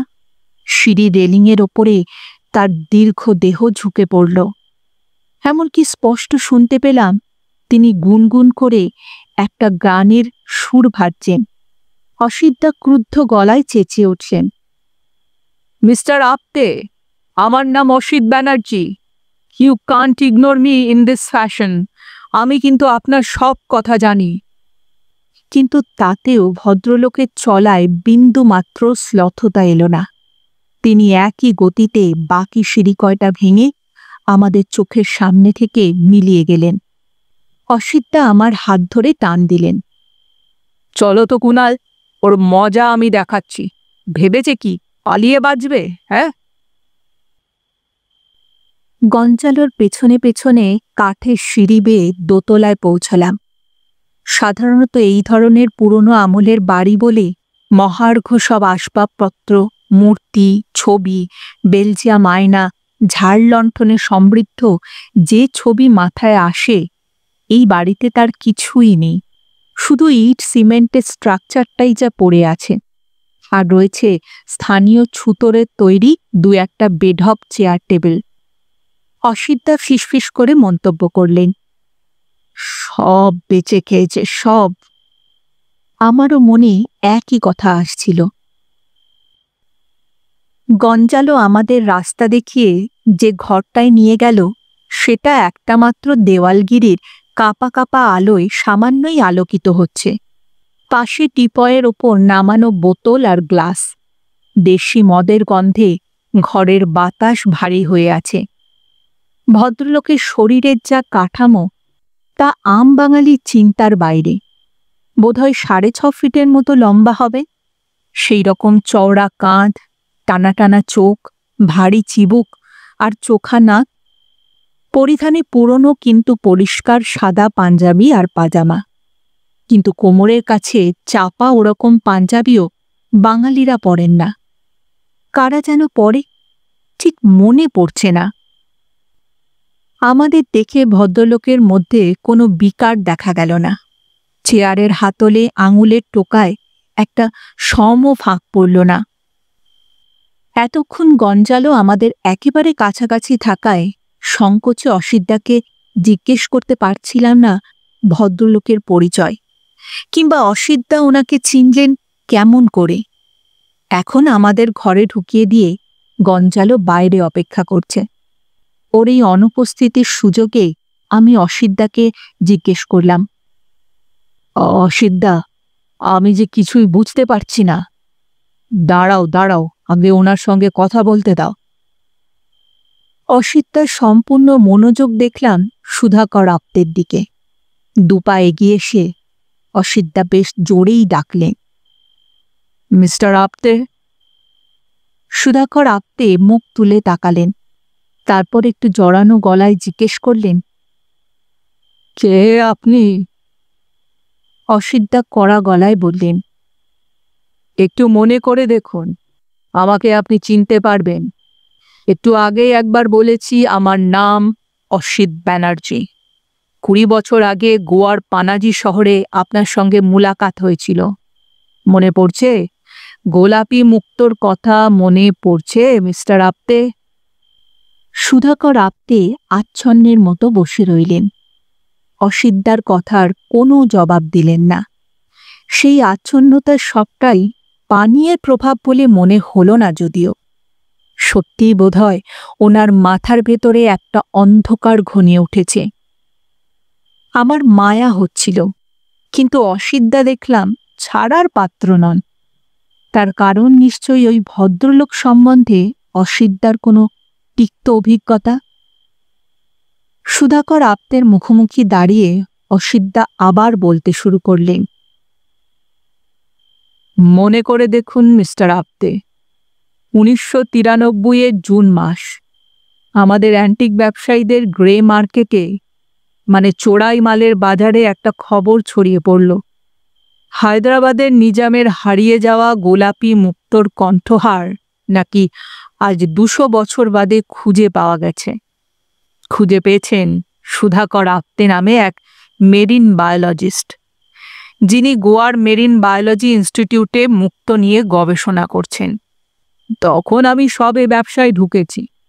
বাবার হাতে ব্যবসার হাল, কয়েক কোটি টাকার টার্নওভার, সারা পৃথিবীতে আমাদের ক্লায়েন্ট ছড়ানো। সেই সাহসেই ভর করে ভাবলাম একবার দেখেই আসি না জিনিসটা হস্তগত করা যায় কিনা। জানতাম ও জিনিস নিজের কাছে রাখা, বিক্রি করা বা কেনা সবটাই বেআইনি। এগুলো ন্যাশনাল ট্রেজার, রাষ্ট্রের সম্পত্তি, সে যেই খুঁজে পাক না কেন। তবে আইন বেআইনের কথা ভাবলে তো আমার ব্যবসা চলে না, তাই কপাল ঠুকে চলে গেলাম পানাজি। আপনার সঙ্গে দেখা করলাম ওখানে ইনস্টিটিউটের কোয়ার্টারে। আপনি আমাকে ড্রয়িং রুমে বসালেন, চা খাওয়াতে পারছেন না বলে দুঃখ প্রকাশ করলেন। কারণ হিসাবে বললেন আপনার স্ত্রী খুব অসুস্থ। কথাটা সত্যি বলেই মনে হয়েছিল। অসুখের বাড়িতে একটা অদ্ভুত গন্ধ থাকে, সেদিন সেই গন্ধটা আমি পেয়েছিলাম। আপনি আমার আসার উদ্দেশ্য শুনে তাড়াতাড়ি পোশাক পাল্টিয়ে আমাকে নিয়ে চলে গিয়েছিলেন পানাজির একটা ঘিঞ্জি মহল্লায়। জায়গাটার নাম এত বছর বাদে আর ঠিক মনে পড়ছে না। সেখানেই একটা পুরনো ভাঙা ঘরের দরজা খুলে আপনি আমাকে বসিয়েছিলেন। তারপর পোশাকের ভেতর থেকে বার করে এনেছিলেন নিজামের কণ্ঠহার। যদিও আমার তখন মাত্র 22 বছর বয়স, তবু ব্যবসার কল্যাণে সেই বয়সের মধ্যেই বহু রত্ন, বহু মুক্ত চর্মচক্ষে দেখার সুযোগ পেয়েছি। ছবিতে দেখেছি আরও বেশি। তবু 20 বছর আগে দেখা সেই গোলাপি মুক্তোর ঝলক এখনো যেন আমার চোখে লেগে আছে। বুঝলেন মিস্টার আপ্তে, এত সুন্দর, এত স্নিগ্ধ যে কোনো মুক্তোর রং হতে পারে তা আমার ধারণাতেও ছিল না। তবে এটাও ঠিক যে মুক্তোর ঝলকে আমার মাথা ঘুরে যায়নি, কারণ বিলক্ষণ জানতাম মুক্তোর বাজারে মুক্তো নামে যা চলে তার 90 ভাগই আসলে নকল মুক্ত, কালচার্ড পার্ল। সন্দেহ হলো আপনার হাতের ওই কণ্ঠহারের মুক্তগুলোও যদি ফেক হয়। মুক্তোর আসল নকল ধরার ব্যাপারে আমার কিছুটা অভিজ্ঞতা ছিল। নকল মুক্তো বানাতে গেলে ঝিনুকের পেটের মধ্যে, সাধারণ লোকে বলে পেট, আসলে শুক্রাশয়ের মধ্যে অন্য এক জাতের ঝিনুকের টিস্যুর টুকরো ঢুকিয়ে দিতে হয়। আর সেই টিস্যুকে ঘিরে ঝিনুকের দেহরস, যার ইংরেজি নাম নেকার, জমতে থাকে। নেকার জমে জমে কঠিন হয়ে মুক্তোর জন্ম দেয়। নকল মুক্তো চেনবার মোক্ষম উপায় তাই এক্স-রের নিচে সেটাকে ধরা। এক্স-রেতে ধরা পড়ে যায় মুক্তোর কেন্দ্রে টিস্যুর উপস্থিতি। আপনাকে আমি প্রস্তাব দিয়েছিলাম ওই হাড়ের মুক্তোগুলোকে আমি এক্স-রের নিচে ফেলে দেখব। যদি দেখা যায় ওগুলো আসল, তাহলে আপনি যে দাম চাইবেন আমি দেব। আপনি এক কথায় রাজি হয়ে গিয়েছিলেন। ভ্রূণের লিঙ্গ নির্ধারণ করতে গিয়ে লাইসেন্স খুইয়েছে এরকম এক প্যাথোলজি ইনস্টিটিউটে আপনি আমাকে নিয়েও গেলে। ওখান থেকে লোক জানাজানির ভয় কম। মুক্তোর এক্স-রে পরীক্ষা হলো এবং সোল্লাসে দেখলাম মুক্তোর বুক শিশুর মতো নির্মল, কোনো ইমপিউরিটি নেই সেখানে। বাকি থাকে ওই হাড়।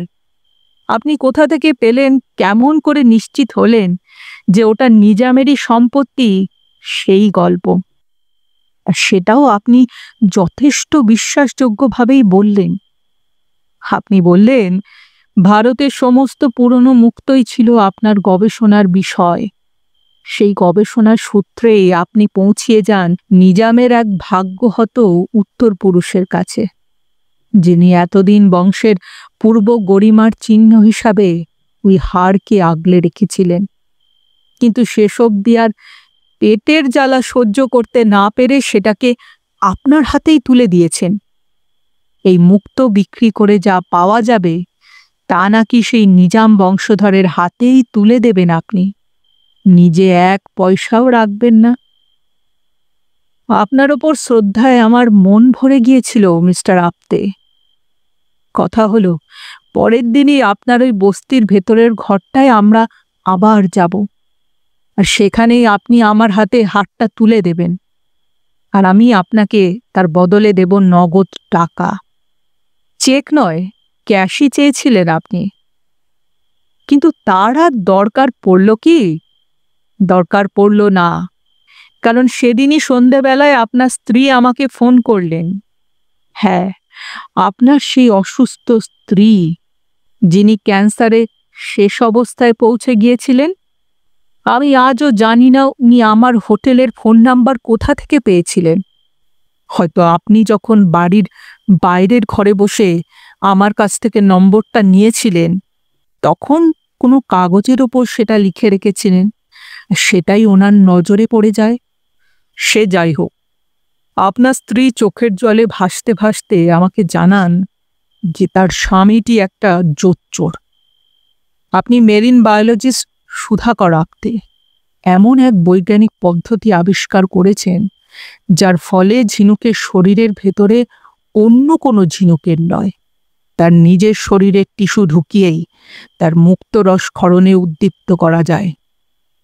এখানে হোস্ট ঝিনুকের নিজের শরীরের টিস্যু হওয়ার ফলে ওই টিস্যু ঝিনুকের দেহ রসেই গলে মিশে যায়। এক্সরেতেও তার কোনো চিহ্ন পাওয়া যায় না। মিস্টার সুধাকর আপতে, আমার প্রবল লোভ হয়েছিল তখনই পুলিশ ডেকে আপনাকে ধরিয়ে দেওয়ার, কিন্তু পারিনি দুটো কারণে।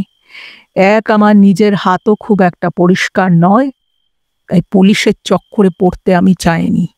আর দুই, এই কারণটাই বেশি গুরুত্বপূর্ণ, আপনি জেলে গেলে আপনার স্ত্রীকে শেষ সময়ে দেখত কে? আপনার শিশু কন্যাটিরই বা কি হতো? অতএব আপনাকে কিচ্ছু না জানিয়ে আমি কলকাতায় ফিরে আসি।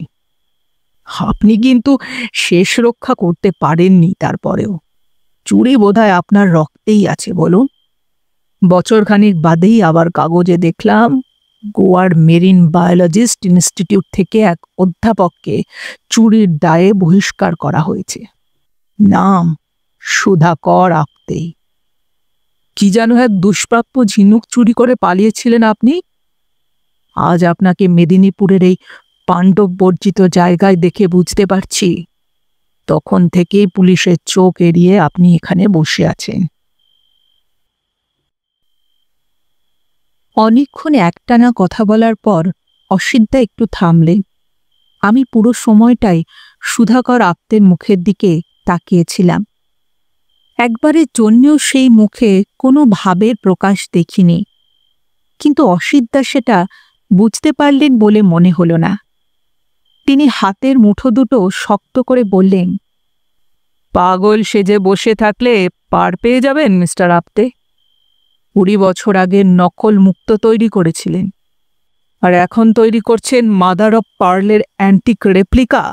বলা ভালো, অবিকল মাদার অফ পার্লের মতো দেখতে কোনো জিনিসের মূর্তি। জিনিসটা কি মিস্টার আপতে? কোনো বিশেষ ধরনের plastic? I said don't poke your ugly nose into the realm of science. এই প্রথম সুধাকর আপতের গুরু গম্ভীর গলা শোনা গেল, এবং সেই গলায় তিনি অসিতদাকে আদেশ করছেন তার নোংরা নাকটাকে বিজ্ঞানের জগতে না গলাতে। সুধাকর আপতে এখন সরাসরি চোখ রেখেছেন অসিতদার চোখের দিকে, আর সেই দৃষ্টি স্বাভাবিক নয়। আমার এক পিসিমা ছিলেন সিজোফ্রেনিক, তার চোখেও আমি ওই রকম দৃষ্টি দেখেছি। চোখের তারা যেন জলের ওপর কালির ফোঁটার মতো ছড়িয়ে পড়েছে। কিন্তু এর পরেই যে কথাগুলো তিনি বললেন, তার থেকে বুঝতে পারলাম বিস্মৃতির ঘন অন্ধকারের মধ্যেও অসিদ্ধার কথাগুলো তাকে বিদ্ধ করেছে। তিনি বললেন, আপনি একজন লেম্যানের মতোই থাকবেন। কোনটা কি তা নিয়ে বেশি মাথা ঘামাতে যাবেন না, বিপদে পড়বেন। কুনাল, এবার বুঝতে পারছো তো? লোকটা পাগল নয়, ভান করছে মাত্র। চলো, কালই পুলিশ নিয়ে আসবো। এই বিষবৃক্ষের ঝাড় একদম গোড়া থেকে উপড়ে পেলে তারপর কলকাতায় ফিরব। আমার কিন্তু অসিদ্ধার কথায় সায় দিতে মন চাইছিল না। উনি ভান করছেন না, যে কোনো উন্মাদনার মধ্যেও এক একটা শান্ত অবকাশ ফিরে আসে, যার নাম লুসিড ইন্টারভাল। এটা অসিদ্ধার জানা উচিত। এইমাত্র সুধাকর আত্মের মধ্যে যা দেখলাম তা ওরকমই এক লুসিড ইন্টারভেল না? সিঁড়ির মুখে কে যেন একটা মোমবাতি জ্বালিয়ে দিয়ে গিয়েছিল। গঞ্জালোই হবে। সেই বাতির কাপা কাপা আলো ছায়ার মধ্যে দিয়ে আমরা খুব সাবধানে পায়ের দিকে তাকিয়ে নামছিলাম। না হলে হরকাতেই পারি। এবং সেই জন্যেই বোধহয় একেবারে শেষ মুহূর্তে অবধি মেয়েটাকে লক্ষ্য করিনি। সে দাঁড়িয়েছিল সিঁড়ির একেবারে শেষে, যেখানে পালিশ করা কাঠের রেলিং শামুক খোলকের মতো একটা কারুকার্যময় বাঁক নিয়েছে। সেই রেলিংয়ের ওপরে দুই হাত রেখে দাঁড়িয়েছিল সেই মেয়ে, যাকে প্রথম লক্ষ্য করলাম তার গলা শুনে, যখন সে বিশুদ্ধ ইংরেজিতে প্রশ্ন করল, are you going to ruin my father's life then, or it would be better to say our lives? অসিদ্ধা খেয়াল করলেন কিনা জানি না, আমি কিন্তু মোমবাতির আলোতেও পরিষ্কার দেখলাম মেয়েটার হাত কাঁপছে। শুধু হাত নয়, তার সারা শরীরে থিরথির করে একটা কাঁপুনি ছড়িয়ে পড়েছে। আর সেই কাঁপুনিকে চাপা দিতে সে শরীরটার ভার ছেড়ে দিয়েছে সিঁড়ির রেলিংয়ের ওপরে। আমি বজ্রাহতের মতো দাঁড়িয়ে পড়েছিলাম। তার দুটো কারণ। এক তো মেয়েটির প্রশ্নের ভয়াবহতা। এই প্রথম বোধহয় আমি উপলব্ধি করলাম যে সত্যিই আমরা দুটো জীবনকে ধ্বংস করে দিতে চলেছি। আর ২ নম্বর, মেয়েটির সৌন্দর্য। এই পচে যাওয়া, নষ্ট হয়ে যাওয়া, ঝুল ধুলো, পচা কাঠ, ভেজা কাগজ, নোনা ইটের গন্ধ ভরাই পরিবেশের মধ্যেও সেই মেয়ে ঠিক একটা সুন্দর সতেজ রজনীগন্ধার ডাঁটির মতো দাঁড়িয়ে আছে। এই মেয়েকেই যদি কোনো শহরের সুন্দরী অধ্যুষিত আলোকিত চৌমাথায় দেখতাম, তাহলে হয়তো ধাক্কাটা এত জোরে লাগতো না। কিন্তু এই পরিবেশে ওকে অলৌকিক লাগছিল। অসিদ্ধাই প্রথম চমকটা সামলে উঠলেন। স্বাভাবিক, দুনিয়াদারিটা উনি আমার চেয়ে অনেক বেশি দেখেছেন। সিঁড়ির বাকি কটা ধাপ নেমে মেয়েটির মুখোমুখি দাঁড়িয়ে প্রশ্ন করলেন, মিমি, আই গেস, সরি। আমি অসিদ্ধার হাত ধরে টান দিলাম।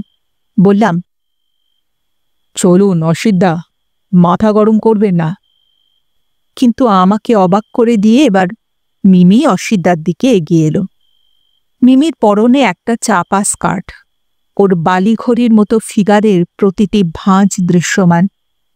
মিমি অসিদ্ধার সামনে দাঁড়িয়ে অসিদ্ধার বাহুতে হাত রাখল। আমাকে একটু এক্সপ্লেইন করার সুযোগ দেবেন না? মিমির গলাতেও ঝর্ণার তারল্য। দুরু দুরু বক্ষে অপেক্ষা করছিলাম কি হয়। না, ভবি ভুলল না।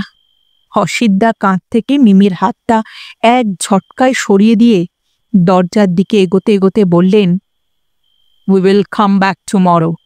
যা এক্সপ্লেন করার পুলিশের সামনে করবেন। ক্রিমিনাল কেস তামাদি হয় না, জানেন তো? কিন্তু পরের দিন আমাদের ফিরে আসা হলো না। তার কারণও অসিদ্ধাই। সেদিন কেয়া বন্দর থেকে দীঘায় যখন ফিরলাম, তখন বেশ রাত হয়ে গেছে। একটা ভালো হোটেলে আমাদের ঘর বুক করে রাখা ছিল। রাস্তা থেকেই ফোনে বলে রেখেছিলাম দেরি হবে, ডিনার যেন তৈরি থাকে। স্নান টান সেরে রাতের খাওয়ার পাট চুকিয়ে আমি আর অসিতদা হোটেলের ব্যালকনিতে চেয়ার টেনে নিয়ে বসলাম। অসিতদার হাতে হুইস্কির গ্লাস। ইদানিং দেখছি অসিতদা নিয়মিত মদ্যপান করছেন এবং সেটার পরিমাণও বেশ বেশি। বুঝতে পারি ফ্রাস্ট্রেশন থেকেই উনি এটা করছেন। আমাদের ব্যালকনির সামনেই রাস্তা, তার ওপারে সমুদ্র। এত রাতেও সি বিচে বেশ কিছু ভ্রমণার্থীর অলস পায়চারি, ঝাউ পাতার অবিরাম শিরশিরানিও। সেই দিকে তাকিয়ে একটু অন্যমনস্কই হয়ে পড়েছিলাম। হুঁশ ফিরল অসিতদার কথায়। লাভ কি বলো? আমি প্রশ্ন করলাম। কিসের কথা বলছেন অসিতদা? এই সুধাকর আপ্তের পুরনো পাপের খোঁজ নিয়ে আমাদের লাভ কি? আমরা তো এসেছিলাম মাদার অফ পার্লের পুতুলের খোঁজে। সুধাকরের যা অবস্থা দেখলাম, ও কি আর কোনোদিনও সেই খোঁজ দিতে পারবে?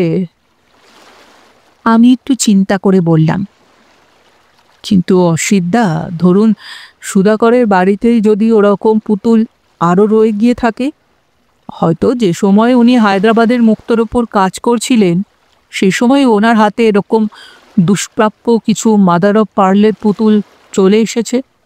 এখন চরম আর্থিক দুরবস্থার মধ্যে পড়ে ওনার সেই সংগ্রহ থেকেই একটা দুটো জিনিস গঞ্জালোর হাতে বিক্রি করতে পাঠাচ্ছেন। অসিতদা মুখ উঁচু করে গ্লাসের বাকি পানীয়টুকু গলার মধ্যে চালান করে দিয়ে হাতের উল্টো পিঠ দিয়ে ঠোঁট মুছলেন। তারপর জড়ানো গলায় বললেন, আমার তা মনে হয় না, বুঝলে। ও পুতুল সুন্দর হতে পারে, কিন্তু প্রাচীন নয়। না, কোনো মতেই প্রাচীন নয়। কাজেই ওর কোনো স্টক থাকার সম্ভাবনা নেই। আমি বললাম, কি বলছেন আপনি? সুধাকর আপ্তে এই পুতুল এখানে বসে বসে তৈরি করেছেন? সুধাকর তৈরি করেছে কি গঞ্জালো তৈরি করেছে নাকি মিমি, তা তো বলতে পারছি না। তবে তৈরি হচ্ছে এখনই, একটা একটা করে। আপনি এত শিওর হচ্ছেন কি করে? তুমি নিজে কিউরিওর ব্যবসা করো কুনাল, তুমি বুঝতে পারছো না কেমন করে শিওর হচ্ছি? ওই কাঁকড়া কিংবা মাছের গায়ে এজিংয়ের কোনো চিহ্ন ছিল? সেই সময়ের হলুদ ছাপ মনে করো, কোনো ক্র্যাক, কোনো আলগা জোর? সম্ভব নয় কুনাল। 200-250 বছর ধরে কোনো শিল্প সামগ্রীকে অমন সুন্দর, অমন অবিকৃত রাখা কখনোই সম্ভব নয়। ইউরোপ আমেরিকার সেরা সেরা মিউজিয়ামে যা পারে না, এই গণ্ডগ্রামে বসে সুধাকর আঁকতে তা কেমন করে পারবে বলো তো? আমি বললাম, তাহলে এখন আমরা কি করব অসিতদা? ফিরে যাব আবার কি? মিশন অ্যাবান্ডান্ট, বুঝলে কুনাল। আমার মনের ভেতরে একই সঙ্গে জন্ম নিল একটা হতাশা, কারণ যে দুষ্প্রাপ্য জিনিসের খোঁজে আমরা এসেছিলাম তা অধরা রয়ে গেল। আর স্বস্তি, কারণ একটা ভাগ্যহত পরিবারের ঘাড়ে নতুন করে দুর্ভাগ্যের বোঝা চাপিয়ে দেওয়ার দায় থেকে মুক্তি পেলাম। ক্রমশ দ্বিতীয় অনুভূতিটাই আমাকে ছেয়ে ফেলল। আমারও একটা বড়সড় হাই উঠল এবার। এর পরের ঘটনা গত পরশুর। দীঘা থেকে ফিরে আসার প্রায় 1 মাস পেরিয়ে গেছে। তখন রাত প্রায় 8টা। আমি দোকান বন্ধ করার উদ্যোগ নিচ্ছি। এই সময়ে একজন মহিলাকে দরজা ঠেলে কিংকোবরার ভেতরে ঢুকতে দেখে একটু অবাক হয়েছিলাম। 2-1 মুহূর্ত সময় লেগেছিল অসিতদার স্ত্রীকে চিনতে। তারপরে হৈ হৈ করে উঠেছিলাম, আরে কাকুলি বৌদি যে! কি সৌভাগ্য! বসুন বসুন। কাকুলি বৌদি খুব ক্লান্তভাবে একটা টুলের ওপর বসে পড়েছিলেন। তারপর শাড়ির আঁচলে মুখ মুছে কেমন যেন বিহবলের মতো এদিকে ওদিকে তাকাচ্ছিলেন। তখনই আমার মনে হলো, হৈ হৈ করার সময় এটা নয়। কোনো একটা বিপদ ঘটেছে ঠিক। আমি গলার স্বর নামিয়ে কাকুলি বৌদিকে জিজ্ঞেস করেছিলাম, কি হয়েছে বৌদি? অসিতদার শরীর ঠিক আছে তো? কাকুলি বৌদি জানালেন, তোমার অসিতদা গত 2 দিন ধরে নিখোঁজ, কোনোভাবেই যোগাযোগ করতে পারছি না। মোবাইল ফোনটাও 2 দিন ধরে সুইচ অফ রেখেছে। ভাবলাম তোমার যদি জানা থাকে উনি কোথায় গেছেন।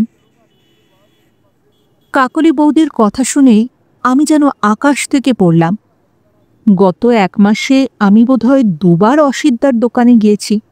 2 বারই দোকানের কর্মচারীরা বলেছে বাবু নেই, বাইরে গেছেন। সেই কথা শুনে আমি অসিতদাকে মোবাইলে যোগাযোগ করেছি। প্রথমবার অসিতদা বলেছেন, আমি একটা কাজে শিলিগুড়ি এসেছি কুনাল, ফিরে গিয়ে তোমাকে সব বলবো। আর দ্বিতীয়বারে ফোনটা সুইচ অফ ছিল। সে তো প্রায় দিন 10 আগের কথা। তারপর আর কাজের চাপে যোগাযোগ করা হয়নি। কিন্তু এর মধ্যে যে চিন্তা করবার কিছু থাকতে পারে সেটা তো বুঝিনি। ব্যবসার কাজে আমাদের সকলকেই ঘন ঘন বাইরে যেতে হয়, সেটা অস্বাভাবিক কিছু নয়। কিন্তু এর পরেই কাকুলি বৌদি যেটা বলেছিলেন সেটা ছিল আরও অস্বাভাবিক। উনি বললেন, আমরা দীঘা থেকে ফেরার পরে গত 1 মাসে অসিতদা সাকুল্যে 7 দিনও বাড়িতে থেকেছেন কিনা সন্দেহ। যে কটা দিন থেকেছেন মদের মধ্যে চুর হয়ে থেকেছেন। কাকুলি বৌদি জিজ্ঞেস করলে বিরক্ত হয়ে বলেছেন, কেন, তুমি আমাকে বাইরে যেতে এই প্রথম দেখছো কি? কাকুলি বৌদির মনে একটা অজানা আশঙ্কা ছিলই, তাই প্রতিদিনই উনি একবার করে অসিতদাকে ফোন করতেন, জিজ্ঞেস করতেন তার শরীর ঠিক আছে কিনা। 1-2 কথাতে হলেও প্রতিবারই অসিতদা বৌদির কথার উত্তর দিয়েছেন, বলেছেন শরীর ঠিকই আছে। কখনো বলেছেন শিলিগুড়িতে আছি, কখনো বা পাটনায়। কিন্তু গত 2 দিন ফোনে শত চেষ্টাতেও ওনার সঙ্গে যোগাযোগ করা যাচ্ছে না। কাকলি বৌদি মুখে আঁচল চাপা দিয়ে কেঁদে ফেলেছিলেন। কান্না ভেজা গলাতেই বলেছিলেন, তুমি একটু মানুষটার খোঁজ নাও কুনাল, আমার মন বলছে ওর কোনো বিপদ হয়েছে। তুমি আমার নিজের ভাইয়ের থেকেও বেশি কুনাল। তোমাকে এ কথা বলতে আমার বুকের ভেতরটায় যে কি হচ্ছে সে আমি জানি, তবু না বলে পারছি না। তোমার দাদা কোনো মেয়ের পাল্লায় পড়েছে। মেয়েরা ঠিক বুঝতে পারে। সেই তোমরা দীঘা থেকে ফেরার পর থেকেই ওর হাবভাব একদম পাল্টে গেছিল। আমি বুঝতে পারছিলাম ও সারাক্ষণ অন্য কোনো মেয়ের কথা ভাবছে। কিন্তু কে সে, তুমি কি জানো? আমি জোরে জোরে ঘাড় নাড়লাম। একটা দীর্ঘশ্বাস ফেলে বৌদি টুল থেকে উঠে দাঁড়ালেন। আমিও দোকানে তালা দিয়ে ওনাকে একটা ট্যাক্সি করে বাড়িতে পৌঁছে দিলাম। কিন্তু এবার কি করব? কোথা থেকে শুরু করব অসিতদার খোঁজ? ঘড়ির দিকে তাকিয়ে দেখলাম 9টা বাজে। অসিতদার মোবাইলে কল করলাম। বৌদি ভুল বলেননি, ফোন সুইচ অফ। পরের ফোনটা করলাম পিন্টু মাইতিকে। একবার রিং হতেই পিন্টু ফোন রিসিভ করল। বলল, বলুন দাদা। একটু ইতস্তত করে বললাম, পিন্টু, একটা ব্যাপার জানার জন্য তোমাকে ফোন করলাম। অসিতদার একবার দীঘা যাওয়ার কথা ছিল, উনি কি গিয়েছেন? তোমার সঙ্গে দেখা হয়েছে? পিন্টুর জবাব, হ্যাঁ হয়েছে তো। সেবার আপনারা দুজনে ফিরে যাওয়ার ঠিক 2 দিন বাদেই দেখি উনি দীঘা বাস স্ট্যান্ডে বাস থেকে নামছেন। আমি দৌড়ে গিয়ে ব্যানার্জি সাহেবকে ধরলাম। বললাম, কি ব্যাপার স্যার, এত তাড়াতাড়ি ফিরে এলেন যে?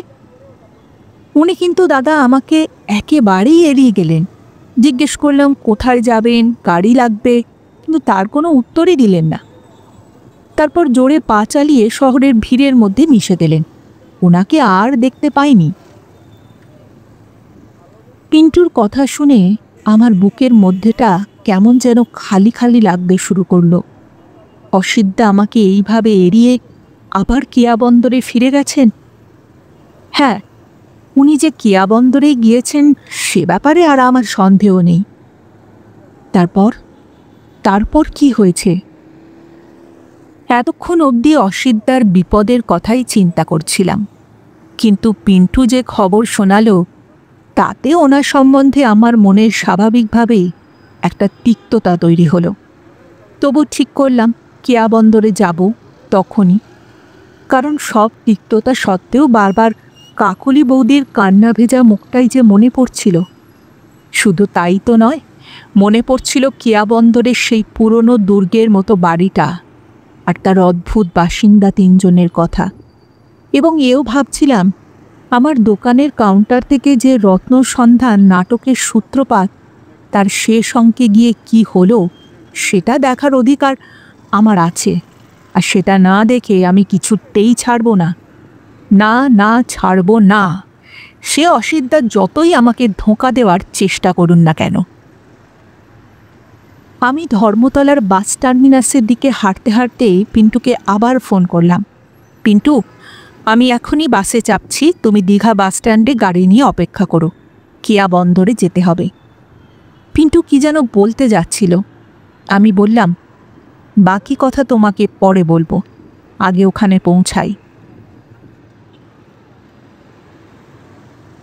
আবার সেই উঁচু নিচু বালিয়াড়ি, কেয়ার ঝোপ আর বাতাসে নুনের গন্ধ। তফাতের মধ্যে সেবার আমরা এসেছিলাম সন্ধ্যাবেলায়, আর এবারে ভোরে। সেবারে ছিলাম তিনজন, আমি, পিন্টু আর অসিদ্ধা। এবারে তৃতীয় জন নেই। নেই নাকি আছেন, অপেক্ষা করছেন আমাদের জন্য কেয়া বন্দরের ডুবুরি সাহেবের কুঠিতে। কেমন আছেন তিনি? সুস্থ আছেন তো? চরিতার্থ হয়েছে কি তার সেই বাসনা, যার টানে আমার মতন এক পুরনো বন্ধুকেও তিনি ফাঁকি দিয়ে এখানে পালিয়ে এসেছেন? আমার এইসব প্রশ্নের উত্তর যেখানে লুকিয়ে আছে, একটু বাদেই সেই খণ্ডহরকে দেখতে পেলাম। হেমন্তের ভোরের কুয়াশা গায়ে জড়িয়ে এক প্রাগৈতিহাসিক জন্তুর মতো দাঁড়িয়ে রয়েছে ডুবুরি সাহেবের কুঠি। কয়েক মিনিটের মধ্যেই পিন্টু সেই কুঠি বাড়ির গেটে গাড়ি পার্ক করল। আমরা দুজনেই গাড়ি থেকে নেমে এগিয়ে গেলাম বন্ধ সদর দরজার দিকে। এবারে কিন্তু আগের বারের মতো সঙ্গে সঙ্গে দরজা খুলল না। সত্যি কথা বলতে কি, দরজা খুললই না। কড়া নেড়ে নেড়ে যখন আমাদের হাতে ব্যথা হয়ে গেছে, ঠিক তখনই বাড়ির ডান দিকের পোড়ো জমিটা থেকে একটা লোককে আমাদের দিকে আসতে দেখলাম। লোকটা আমাদের কাছাকাছি এসেই মুখ তুলে তাকালো। লোক কই? এ যে গঞ্জালো। কিন্তু এই 1 মাসের মধ্যে এ কি অবস্থা হয়েছে গঞ্জালোর? কোথায় সেই শক্তপোক্ত কাঠামো, সেই বুক চিতিয়ে দাঁড়ানোর ধরন? এখন ওর উস্কো খুস্কো চুল, কান ঝুলে পড়েছে, চেনাই যায় না গঞ্জালোকে। এ বাড়িতে কি কোনো খিড়কি দরজা আছে? গঞ্জালো কি সেই দরজা দিয়ে বাইরে বেরিয়েছিল? তাই হবে। আমি গঞ্জালোর দিকে এগিয়ে গিয়ে প্রশ্ন করলাম, মরমী আপ্তে, সুধাকর আপ্তে, এনারা কোথায়? এতক্ষণ ধরে কড়া নাড়ছি, কেউ শুনতে পাচ্ছে না? আস্তে আস্তে ঘাড় নাড়ল গঞ্জালো, জড়ানো গলায় বলল, মিমি নেই, শুধু আমি আর সাহেব রয়ে গেলাম। বলতে বলতেই হাউ হাউ করে কান্নায় ভেঙে পড়ল সেই বয়স্ক লোকটা। আমি আর পিন্টু হতভম্বের মতো দাঁড়িয়ে রইলাম। বুঝতে অসুবিধে হচ্ছিল না, তীব্র এক শোক থেকে কাঁদছে গঞ্জালো। কান্নার দমকে তার পুরো শরীরটা কেঁপে কেঁপে উঠছিল। আর দাঁড়িয়ে থাকতে না পেরে একসময় সে মাটির ওপর উবু হয়ে বসে পড়ল। আমি আর না পেরে ওর কাঁধ ধরে ঝাঁকানি দিলাম। বললাম, শান্ত হও, শান্ত হও গঞ্জালো, মিমি নেই মানে কি? আর আর সেদিন আমার সঙ্গে যে ভদ্রলোক এসেছিলেন।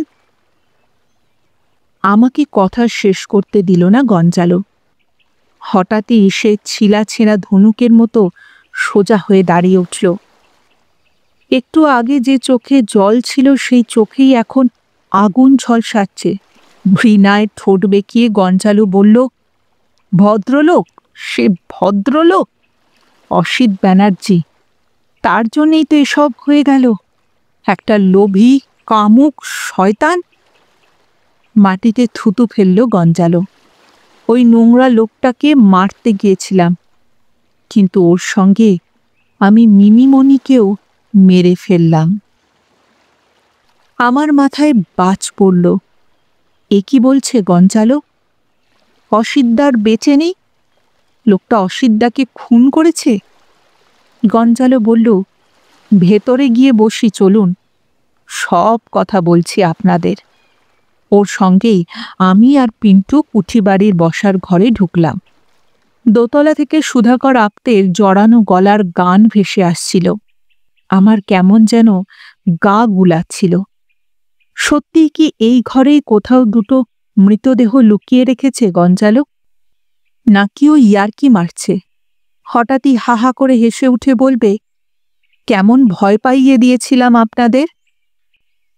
অনেক ছেঁড়াখোড়া কথা, অসংলগ্নতা এবং হাহাকার বাদ দিয়ে সে যা বলেছিল তা হলো এই: গঞ্জালো একজন সামান্য চাকর নয়, সে ছিল বৈজ্ঞানিক সুধাকর আপ্তে রিসার্চ অ্যাসিস্ট্যান্ট, নিজেও একজন মেরিন বায়োলজিস্ট। 25 বছর আগে পানাজির মেরিন বায়োলজি ইনস্টিটিউটে সে ছিল এক তরুণ অধ্যাপকের তরুণতর সহকারী। সুধাকর আপ্তের প্রতিভায় মুগ্ধ হয়েছিল গঞ্জালো। উল্টোদিকে সুধাকর আপ্তেও গঞ্জালোর মধ্যে চিনতে পেরেছিলেন এক নিষ্ঠাবান ছাত্রকে। দুজনের মনের বাঁধনটা তাই অল্পদিনের মধ্যেই নিছক কাজের সম্পর্কের বাইরে এক অসমবয়সী বন্ধুত্বের রূপ নিয়েছিল। গঞ্জালো কিছুদিনের মধ্যেই হয়ে উঠেছিল সুধাকর আপ্তের পরিবারের একজন। পরিবার বলতে তখন সুধাকর আর তার স্ত্রী। কয়েক বছর বাদে মিমি জন্মালো। আর ঠিক এই সময়ে সুধাকর আপ্তে এবং গঞ্জালো বুঝতে পারল যে তারা তাদের গবেষণায় সাফল্যের কাছাকাছি পৌঁছে গিয়েছে। কি সেই গবেষণা? এমন নকল মুক্তো বানানো যাকে নকল বলে চেনা যাবে না। ঝিনুকের নিজের শরীরের টিস্যু গ্রাফটিং করে মুক্তো তৈরির নো হাউ, আর তারই সঙ্গে মুক্তোর রং ধরানোর ম্যাজিক। সাদা ছাড়া অন্য রঙের কালচার্ড পার্ল তখন খুব একটা চালু ছিল না। এখন অবশ্য জাপানি কারিগরির সাহায্যে ব্যাপারটা বেশ সাধারণ হয়ে গিয়েছে। কিন্তু 23 বছর আগে সম্ভবত পৃথিবীর প্রথম কৃত্রিম গোলাপি মুক্তো বানিয়েছিল ওই দোতলা থেকে যার খ্যাপাটে গলার গান ভেসে আসছে সেই সুধাকর আপ্তে। কিন্তু এত আনন্দের মধ্যেও সর্বনাশের মেঘ ঘনিয়ে উঠেছিল। গবেষণার নেশায় ইনস্টিটিউটের ধরা বাঁধা নিয়মের বাইরে গিয়ে প্রচুর খরচ করে ফেলেছিলেন সুধাকর আপ্তে। তাতেও অসুবিধে ছিল না যদি ইনস্টিটিউটের কর্তৃপক্ষ সেই খরচের অনুমোদন দিয়ে দিতেন। কিন্তু তারা তা দিলেন না। তারা নৈতিকতার প্রশ্ন তুললেন, বললেন সুধাকর আপ্তের গবেষণার জালিয়াতিকে প্রশ্রয় দেওয়া ছাড়া আর কোনো কাজেই লাগবে না। তার আবিষ্কৃত মুক্তো বানানোর পদ্ধতি বাজারে চালু হয়ে গেলে নকল মুক্তোগুলোই কোটি কোটি দামে আসল বলে বিকবে। অতএব ইনস্টিটিউটে যত টাকা গবেষণার কাজে খরচ করেছিলেন সমস্তটাই সুধাকর আপ্তের ঘাড়ে দেনা হিসাবে চাপিয়ে দেওয়া হবে। তাও হয়তো ধীরে ধীরে তিনি শোধ করে দিচ্ছিলেনও। মাইনের অর্ধেকেরও বেশি ইনস্টিটিউটের নামে কাটিয়ে দিচ্ছিলেন। কিন্তু এই সময়ই তার স্ত্রীর ক্যান্সার ধরা পড়ল। অবস্থা এমন হলো যে স্ত্রীর চিকিৎসার খরচ জোগাতেই পারছিলেন না সুধাকর আপ্তে। সেই মানসিক যন্ত্রণার কোনো তুলনা হয় কি? কিংবা হয়তো হয় কর্কট রোগের শারীরিক যন্ত্রণার সঙ্গে। বাবা মায়ের দুরকম যন্ত্রণার মধ্যে বেচারি ছোট্ট মিমি কেঁদে কেঁদে ঘুরে বেড়াত। তাকে কোলে তুলে নেওয়ার মানুষ ছিল একজনই, আর সে গঞ্জালো। কি জানি কোথা থেকে মিমি গঞ্জালোকে নানা বলে ডাকতে শিখেছিল। মিমির যত আবদার ছিল তা তার নানার কাছেই। সুধাকর আপ্তে স্ত্রীর চিকিৎসার খরচ, ইনস্টিটিউটের দেনা মেটানোর খরচ সব একেবারেই তুলে নিতে পারতেন শুধু যদি তার গবেষণার ফলাফলটুকু হায়দ্রাবাদের কোনো কোটিপতি মুক্ত ব্যবসায়ীর হাতে তুলে দিতেন। কিন্তু তাতে তার মন সায় দেয়নি। নিজের গবেষণার ফলাফলকে লাগাম ছাড়া দুর্নীতির উৎস হতে দিতে চাননি তিনি। অতএব সহ্যের শেষ সীমায় পৌঁছিয়ে তিনি একটা মাত্র মুক্তোর হার বিক্রি করতে গিয়েছিলেন অসিত ব্যানার্জির কাছে। কিন্তু তার স্ত্রী সে কথা জানতে পেরে অসিতদাকে সব বলে দিলেন। সত্যিই হয়তো অসিতদার বদান্যতেই সেই যাত্রায় পুলিশের হাত থেকে বেঁচে গিয়েছিলেন সুধাকর আপ্তে। কিন্তু বাঁচলেন না সুধাকরের স্ত্রী। প্রায় বিনা চিকিৎসাতেই মারা গেলেন সেই অদ্ভুত মহিলা। নিজের আয়ুর থেকে যার কাছে বেশি দামি ছিল স্বামীর সততা। সুধাকর আপ্তে পুলিশের হাত থেকে বেঁচে গেলেও তার ইনস্টিটিউটের লাল ফিতের ফাঁস ক্রমশ তার গলায় চেপে বসছিল। শৃঙ্খলাহীন আচরণ এবং আর্থিক নিয়মভঙ্গের কারণে ইনস্টিটিউট তার গবেষণা বন্ধ করে দিল। স্ত্রীর মৃত্যুর পরেও সুধাকর আপ্তে বোধহয় অতটা ভেঙে পড়েননি যতটা এই ঘটনায় পড়েছিলেন। তিনি ঠিক করলেন পানাজিতে বসে কেরানির জীবনযাপন করার থেকে তিনি চাকরিতে ইস্তফা দেবেন। আমি জিজ্ঞেস করেছিলাম মাঝখানে, গঞ্জালো, তিনি কি যেন চুরি করে পালিয়েছিলেন না? গঞ্জালো ক্রুদ্ধ গলায় জবাব দিয়েছিল, নিজের জিনিস নিজে নিলে তাকে কি চুরি বলে? মেডুসাকে সঙ্গে না পেলে তার পরের গবেষণাটাই যে বন্ধ হয়ে যেত। অথচ ইনস্টিটিউট তাকে ওটা ফেরত দিতে চাইছিল না, বলেছিল ওটা ওদের সম্পত্তি। কিন্তু তা কেমন করে হয়? আমি নিজে সাক্ষী। দিনের পর দিন, রাতের পর রাত অক্লান্ত পরিশ্রম করে স্যার ল্যাবরেটরিতে মেডুসাকে বানিয়েছিলেন। মেডুসা কি? সে তো গ্রিক উপকথার এক রাক্ষসী, যার চোখে চোখ পড়লে মানুষ পাথর হয়ে যায়। কিন্তু এই মেডুসা একটা ঝিনুক। সাধারণ ঝিনুকের জিন মডিফাই করে মেডুসাকে তৈরি করা হয়েছিল। সুধাকর আপ্তের স্বপ্ন ছিল ওরকম একজোড়া বানাবেন যা প্রজননে সক্ষম। তাহলে মেডুসার সন্তান সন্ততিরাও জন্মাত। কালচার পারলে ইতিহাসটাই তখন বদলে যেত। কারণ মেডুসার আয়তন সাধারণ মুক্ত প্রসবিনীদের থেকে অনেকটাই বড় হতো। তার ফলে তার পেট থেকে যে মুক্ত বেরোতো তার আকারও হতো অনেক বড়। শুধু তাই নয়, একটা মেডুসা বছরের পর বছর মুক্ত তৈরি করতে পারত। কারণ এখন যেমন ঝিনুককে না মেরে তার পেটের মধ্যে থেকে মুক্ত বার করা যায় না, মেডুসাদের নিয়ে নাকি সেই সমস্যাটাই থাকতো না। তারা মুক্ত তৈরি হলে নিজে থেকেই তা পেটের বাইরে উগড়ে দিত। গঞ্জালো বলতে থাকল, কিন্তু তার আর তার স্যারের সব স্বপ্ন ব্যর্থ হয়ে গেল। ছোট্ট মিমিকে নিয়ে তারা দুজনে এখানে পালিয়ে এলো। পেছনে রয়েছে তাদের মেডুসা চুরির অভিযোগ। কাজেই গা ঢাকা দেওয়া ছাড়া উপায় নেই। আবার সমুদ্রের কাছে না থাকলে তার স্যারের গবেষণাও বন্ধ হয়ে যাবে। সব মিলিয়ে এই কেয়া বন্দরকেই মনে হয়েছিল তাদের আদর্শ জায়গা। এই জায়গাটা অসম্ভব নির্জন, কাছেই সমুদ্র। আর সবথেকে উল্লসিত হয়েছিল তারা এই কুঠি বাড়িটা কিনতে পেরে। 200 বছর আগে এটা ছিল একটা ছোটখাটো সমুদ্রগামী নৌকো সারাবার কারখানা। এখনও এর পেছন দিকে, মানে সমুদ্রের লাগোয়া জায়গাটায় রয়েছে একটা চালু ড্রাই ডক।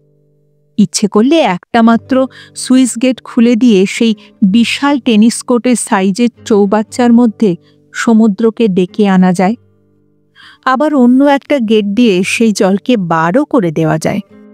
গঞ্জালো বলতে থাকল, আমাদের গবেষণার জন্য এ যেন ভগবানের দেওয়া এক মেরিন ইনস্টিটিউট। প্রথম কয়েকটা বছর আমাদের বেশ কাটল। আমি মিমিকে নিয়ে খড়গপুরে থাকতাম। ওখানেই একটা কারখানায় চাকরি জোগাড় করে নিয়েছিলাম। স্যারের গবেষণার টাকা জোগানোর কাজটাকে আমি পবিত্র কর্তব্য বলেই মনে করতাম। স্যার প্রায় পুরো সময়টাই কাটাতেন এই কেয়া বন্দরে, মেডুসাকে ঘষে মেজে আরও উন্নত করার কাজে। কিন্তু ক্রমশ হতাশা ওনাকে গ্রাস করতে শুরু করল। কারণটা খুব সহজ। উনি ক্রমশ বুঝতে পারছিলেন আজকালকার দিনে এই ধরনের জটিল গবেষণা এত কম টাকায়, এত কম উপকরণে করা যায় না। হতাশায় ভুগতে ভুগতে একসময় উনি পাগল হয়ে গেলেন। এটা বছর 2 আগের কথা হবে। তাই আমরা ভাবলাম ওনাকে আর এখানে একা রাখা যায় না। সারাক্ষণ ভয় করত কখন না জানি সুইসাইড করে বসেন। তাই আমি আর মিমিও খড়গপুরের পাড় তুলে দিয়ে এখানে ফিরে এলাম। আর শুরু হলো আমাদের চরম দারিদ্র্যের দিন। যেটুকু টাকা জমা ছিল 2 বছরেই তা শেষ হয়ে গেল। গবেষণা দূরের কথা, দুবেলার খাবার কিভাবে আসবে তাই ভেবে পেতাম না। এই সময়ই আমাদের ত্রাণকর্তা হিসেবে দেখা দিল মেডুসা, সেই ছোট্ট ঝিনুকের ছানা, যাকে সঙ্গে নিয়ে আমরা পানাজি থেকে পালিয়ে এসেছিলাম। ছোট্ট মেডুসা তখন ধীরে ধীরে বড় হচ্ছিল। স্যার যতদিন স্বাভাবিক ছিলেন ততদিন ও বাড়ির পেছনের একটা সুইমিং পুলের মতো চৌবাচ্চাতেই থাকত। তারপর একদিন স্যার পাগলামির খেয়ালে সুইচ বোর্ড খুলে দিয়েছিলেন, আর মেডুসা পালিয়ে গিয়েছিল সমুদ্রে। পালিয়ে গিয়েছিল ঠিকই, কিন্তু চিরকালের মতো নয়। কখনো কখনো চলে আসতো আমাদের কাছে। রাতে পুলের ধারে গিয়ে দেখতাম জলের মধ্যে আঁকিবুকি কেটে ঘুরে বেড়াচ্ছে মেডুসা। সমুদ্রে যাওয়ার পর থেকেই মেডুসার আয়তন অসম্ভব বেড়ে গিয়েছিল। হয়তো ওর মডিফাইড জিনের মধ্যে কোনো গোলমাল শুরু হয়েছিল, তাই নিয়ন্ত্রণের বাইরে চলে গিয়েছিল ওর শরীরের বৃদ্ধি। আমি এ ব্যাপারে কিছু বলতে পারবো না। স্যার সুস্থ থাকলে হয়তো বলতে পারতেন। তবে ওই যে বলেছিলাম, মেডুসাই আমাদের পরিত্রাতা হয়ে দেখা দিল। সেটা কেন বলছি শুনুন। মেডুসা শুধু সাধারণ ঝিনুকের থেকে আকারেই বড় হয়নি, ওর মধ্যে এমন একটা প্রবৃত্তি দেখা দিল যেটা সাধারণ ঝিনুকের মধ্যে দেখা যায় না। এই প্রবৃত্তির বীজও নিশ্চয় স্যারই ওর মধ্যে জন্মের সময় বুনে দিয়েছিলেন। এখন সেটাই প্রকট হয়ে উঠেছে। অন্য সমস্ত ঝিনুক মুক্তো তৈরি করে যন্ত্রণার মধ্যে দিয়ে, দায়ে পড়ে, আর মেডুসা মুক্তো তৈরি করে স্বেচ্ছায়, ভালোবেসে। মাঝে মাঝেই ও ছোটখাটো কোনো জলজ প্রাণীকে খোলার মধ্যে পুড়ে নেয়, তারপর উগরে দেয় তার নেকারে ঢাকা শরীর। তখন সেই প্রাণীটাকে দেখলে মনে হয় ঠিক যেন মাদার অব পার্লের তৈরি একটা পুতুল। কি মনে হতে একদিন পুলের জলের নিচে কুড়িয়ে পাওয়া ওই রকম কটা ছোটখাটো প্রাণীর নেকারে ঢাকা শরীর নিয়ে খড়গপুরের বাজারে গিয়েছিলাম। বেশিরভাগই ছিল নানা জাতের মাছ, তাছাড়া জলের পোকা, কাঁকড়া, শামুক, এইসব। সুন্দর ঝলমলে পুতুলগুলো দারুণ দামে বিক্রি হয়ে গিয়েছিল। মাসখানেক বাদে যখন মেডুসা আবার ফিরে এলো, তখন সে আকারে প্রায় একটা ছোটখাটো মোটর গাড়ির সমান। এবারে পুলের নিচে পড়ে রইল একটা বিরাট ব্যারাকুডা মাছ, যার তলোয়ারের মতন দাঁত দীঘার সি বিচে বিক্রি হতে দেখেছেন তো। সেই মাছ বলাই বাহুল্য তখন আর মাছ নেই, মুক্তোর পুতুল হয়ে গেছে। এটার জন্য খড়গপুরের এক পুজো কমিটি দাম দিয়েছিল 10,000 টাকা। গত পুজোয় ওদের মণ্ডপসজ্জার প্রধান আকর্ষণ ছিল যে ওই মাছ। মনে একটা আশঙ্কা ছিল, এইভাবে বেশি দিন চলবে না, কোথাও না কোথাও থেকে প্রশ্ন উঠবেই। হয়তো আরও কিছুদিন ঠেকিয়ে রাখা যেত, যদি না সেদিন দীঘায় গিয়ে মেডুসার পুতুল বিক্রি করতে যেতাম। কি করব, সেদিন ছিল মিমির জন্মদিন, অথচ ঘরে একটা পয়সাও ছিল না। তাই বাধ্য হই সেই ঘটনার সুতো অসিত ব্যানার্জিকে টেনে আনল আমাদের ঘরে। অসিত ব্যানার্জি বুঝতে পেরে গিয়েছিল, যাকে সবাই মাদার অব পার্লের পুতুল ভাবছে তা আসলে কালচার্ড পার্ল, অর্থাৎ নকল মুক্তো ছাড়া আর কিছুই নয়। কেমন করে তা তৈরি হচ্ছে সেটাও সে আন্দাজ করতে পেরেছিল, কারণ মুক্ত বিষয় সুধাকর আপ্তের প্রতিভা ও জানত। কাজেই আপনাকে ফাঁকি দিয়ে অসিত ব্যানার্জি যখন ফিরে এলো, তখন সে আর কোনো রাগঢাক না রেখেই আমাদেরকে ব্ল্যাকমেইলিং শুরু করলো। বলল, ওই মুক্ত হয় নিয়মিত যোগান ওকে দিতে হবে, একমাত্র ওকে, আর না হলে ও পানাজির মেরিন ইনস্টিটিউটে পলাতক বিজ্ঞানী ঠিকানা পৌঁছে দেবে। হয়তো এটাও আমরা মেনে নিতাম, কিন্তু অসিত ব্যানার্জি চাইল আরও একটা জিনিস। আমার কাছে দাবি করল মিমির কুমারী শরীর। আমার গোয়ানিজ রক্তে আগুন জ্বলে উঠল। আমি মিমির বাপের থেকেও বেশি। আমার মেয়েকে ধর্ষণ করবে, আর সেটা আমাকে সহ্য করতে হবে? পরিত্রাণের উপায় খুঁজতে খুঁজতে হঠাৎই মেডুসার কথা মনে পড়ল। হ্যাঁ, মেডুসা, গ্রিক উপকথার সেই নারী যার চোখের চাউনিতেও মানুষ পাথর হয়ে যায়। কোনো অলৌকিক দূরদৃষ্টির ফলেই কি আজকের ওই পাগল মানুষটা 22 বছর আগে একটা ছোট্ট ঝিনুকের নাম দিয়েছিলেন মেডুসা? তিনি কি আসলে 22 বছর পরের এক মুক্তিপথের ইঙ্গিত রেখে দিয়েছিলেন ওই নামের মধ্যে? সেদিন রাত্রে অসিত ব্যানার্জি ফিরে গেল, বলে গেল পরের দিন আবার আসবে। ও চলে যাওয়ার পরে আমি মিমিকে আমার পরিকল্পনা খুলে বললাম। এখন মনে পড়ছে, অসিত ব্যানার্জির লালসার কথা শুনে যতটা ঘৃণা প্রত্যাশিত ছিল, মিমির মধ্যে ততটা দেখিনি। যাই হোক, কাল বিকেলে অসিত ব্যানার্জি যখন এখানে এসে পৌঁছালো, ততক্ষণে একজন নারীর সমস্ত ছলনা নিয়ে মিমি তৈরি। আমি ইচ্ছে করে দোতলায় গিয়ে বসেছিলাম। স্যারও যথারীতি নিজের ঘরের মধ্যে বসে মদের গ্লাসে চুমুক দিচ্ছিলেন। উনি এসবের কিছুই জানতেন না, জানলেও বুঝতে পারতেন না বলেই ওনাকে কিছু বলিনি। তারপর বিকেল পেরিয়ে সন্ধে নামল। নিচ থেকে মিমি আর অসিত ব্যানার্জির খোলামেলা গলার আওয়াজ ভেসে আসছিল। একটু বাদে সেই গলার আওয়াজ পেলাম বাইরের বাগান থেকে, বাড়ির পেছন দিকে, যেদিকে সমুদ্র, যেদিকে পুল, সেই দিক থেকে। একবার জানলার কাছে গিয়ে দাঁড়ালাম। না গেলেই বোধহয় ভালো করতাম। দেখলাম দুই নারী পুরুষের সিলুয়েট বাগান পেরিয়ে পুলের দিকে হেঁটে যাচ্ছে। দুজনের শরীরেই পোশাক প্রায় নেই বললেই চলে। এতটাও সহ্য করতে হচ্ছে মিমিকে। আমার চোখ জ্বালা করে উঠল। জানলার কাছ থেকে সরে আসতে আসতে ভাবলাম, যাগ্গে, আর তো কয়েকটা মিনিট মাত্র। মিমি পুলের ধারে দাঁড়িয়ে একটা ককটেল বানাবে, অসিত ব্যানার্জিকে বলবে পুলের জলে নামতে। ও ককটেলটা বানিয়ে অসিতের হাতে গ্লাসটা ধরিয়ে দিয়েই পুলে নামবে। কিন্তু সেই সময়টুকু আর অসিত ব্যানার্জি পাবে না। তার আগেই শয়তানের করতালের মতো দুদিক থেকে মেডুসার খোলস চেপে ধরবে অসিতের শরীরকে। অসিতের শরীরের ওপর ভলকে ভলকে ছড়িয়ে পড়বে উজ্জ্বল নেকার স্তর। দ্রুত জমে যাবে, কঠিন হয়ে যাবে সেই তরল নেকার। একটু বাদে মেডুসা উগড়ে দেবে মুক্ত দিয়ে গড়া এক অসিত ব্যানার্জিকে।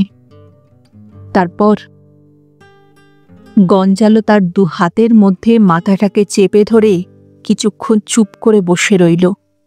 তারপর যেন প্রবল ইচ্ছে শক্তির জোরে একটা ঝটকায় খাড়া হয়ে উঠে বলল, চলুন, বাকিটা নিজের চোখেই দেখে নেবেন। আমি আর পিন্টু গঞ্জালোর পিছন পিছন পোড়ো জমি পেরিয়ে কুঠি বাড়ির পেছন দিকটায় পৌঁছলাম। এদিকটায় আগের বার আসিনি। দেখলাম সীমানা প্রাচীরের ওপাশেই সমুদ্র। দুপুরের রোদে শীষের পাতের মতো ঝলসাচ্ছে আদিগন্ত জলরাশি। বেশিক্ষণ সেই জলের দিকে তাকিয়ে থাকলে চোখের তারা টনটন করে। একসার কেয়া গাছের বেড়া সরিয়ে আরও একটু এগিয়ে যেতেই দেখতে পেলাম সেই পুলটাকে, ঠিক যেমনটা গঞ্জালো বলেছিল সেই রকমই। একটা টেনিস কোর্টের মাপের পুকুর, কিংবা বলা ভালো ইট বাঁধানো চৌবাচ্চা। দেখলেই বোঝা যায় বহু পুরনো। ইটগুলো এখানে ওখানে ক্ষয়ে গেছে, ভেঙে পড়েছে। তবু সমুদ্রের জলের আসা যাওয়ার পথ দুটো নিশ্চয়ই ঠিকই আছে, কারণ সেই মুহূর্তে পুলের ভিতর ছলছল করছিল নীল জল। পুলের পাড় ধরে হাঁটতে হাঁটতে এক জায়গায় হঠাৎ দাঁড়িয়ে পড়ল গঞ্জালো। তারপর ম্যাজিশিয়ানের মতো শূন্যে হাত ঘুরিয়ে বলল, ওই দেখুন। আমরা দেখলাম দেখলাম যে দৃশ্য কোনো মানুষ এর আগে দেখেনি, আর কখনো দেখবেও না। দেখলাম প্রমাণ আকারের এক মিথুন মূর্তি। দুই নগ্ন নারী পুরুষ একে অন্যকে দৃঢ় আলিঙ্গনে বেঁধে শুয়ে আছে পুলের পাশের ইট বাঁধানো জমিতে। শুধু সেই নারী পুরুষের শরীর, হাড়, মাংস, ত্বকের বদলে মুক্তো দিয়ে গড়া। পুরুষটির উরু আর বুকের পেশি থেকে, নারীটির স্তন এবং চিবুকের ডোল থেকে খর রোদ্দুর চিকড়ে এসে আমাদের চোখ ধাঁধিয়ে দিচ্ছিল। গ্রিক ভাস্করদের ঈর্ষা জাগানোর মতো নিখুঁত সেই ভাস্কর্যের প্রতিটি পেশি, চোখের পল্লব, চুলের ঢেউ আর ত্বকের ভাঁজ। শ্বেতমর্মরের থেকেও উজ্জ্বল ও লাবণ্যময় সেই ভাস্কর্যের উপাদান। দেখলাম মৃত্যুর নিপুণ শিল্প। আমার পা টলছিল। পিন্টুর হাতটা মুঠোর মধ্যে শক্ত করে জড়িয়ে ধরে টাল সামলিয়ে নিয়ে আমি জিজ্ঞেস করেছিলাম, গঞ্জালো, কি হয়েছিল? ঠিক কি হয়েছিল? গঞ্জালোর উত্তর, জানি না। হয়তো শেষ মুহূর্তে অসিত ব্যানার্জি খেলার ছলে মিমিকে টান মেরে নিজের সঙ্গে নামিয়ে নিয়েছিল পুলের জলে, কিংবা হয়তো মিমি মেডুসার নড়াচড়া দেখতে পেয়ে ভেবেছিল পুলের জল এখন নিরাপদ। শেষ মুহূর্তে সে নিজেই হয়তো ভেবেছিল, মন্দ কি। গঞ্জালো তারপর আর কি কি বলেছিল আমার ঠিক মনে পড়ছে না। মৃতদেহের সৎকার নিয়ে কিছু বলেছিল কি মনে নেই। পৃথিবীর সবচেয়ে সুন্দর ভাস্কর্যটা সামনে থেকে আমি আর পিন্টু একরকম দৌড়েই পালিয়ে এসেছিলাম। আমাদের শরীর খুব খারাপ লাগছিল। মনে হচ্ছিল যেন খোলা সমুদ্রের তীরে নয়, আমরা একটা পুঁতি গন্ধময় মর্গের ভেতরে দাঁড়িয়ে রয়েছি।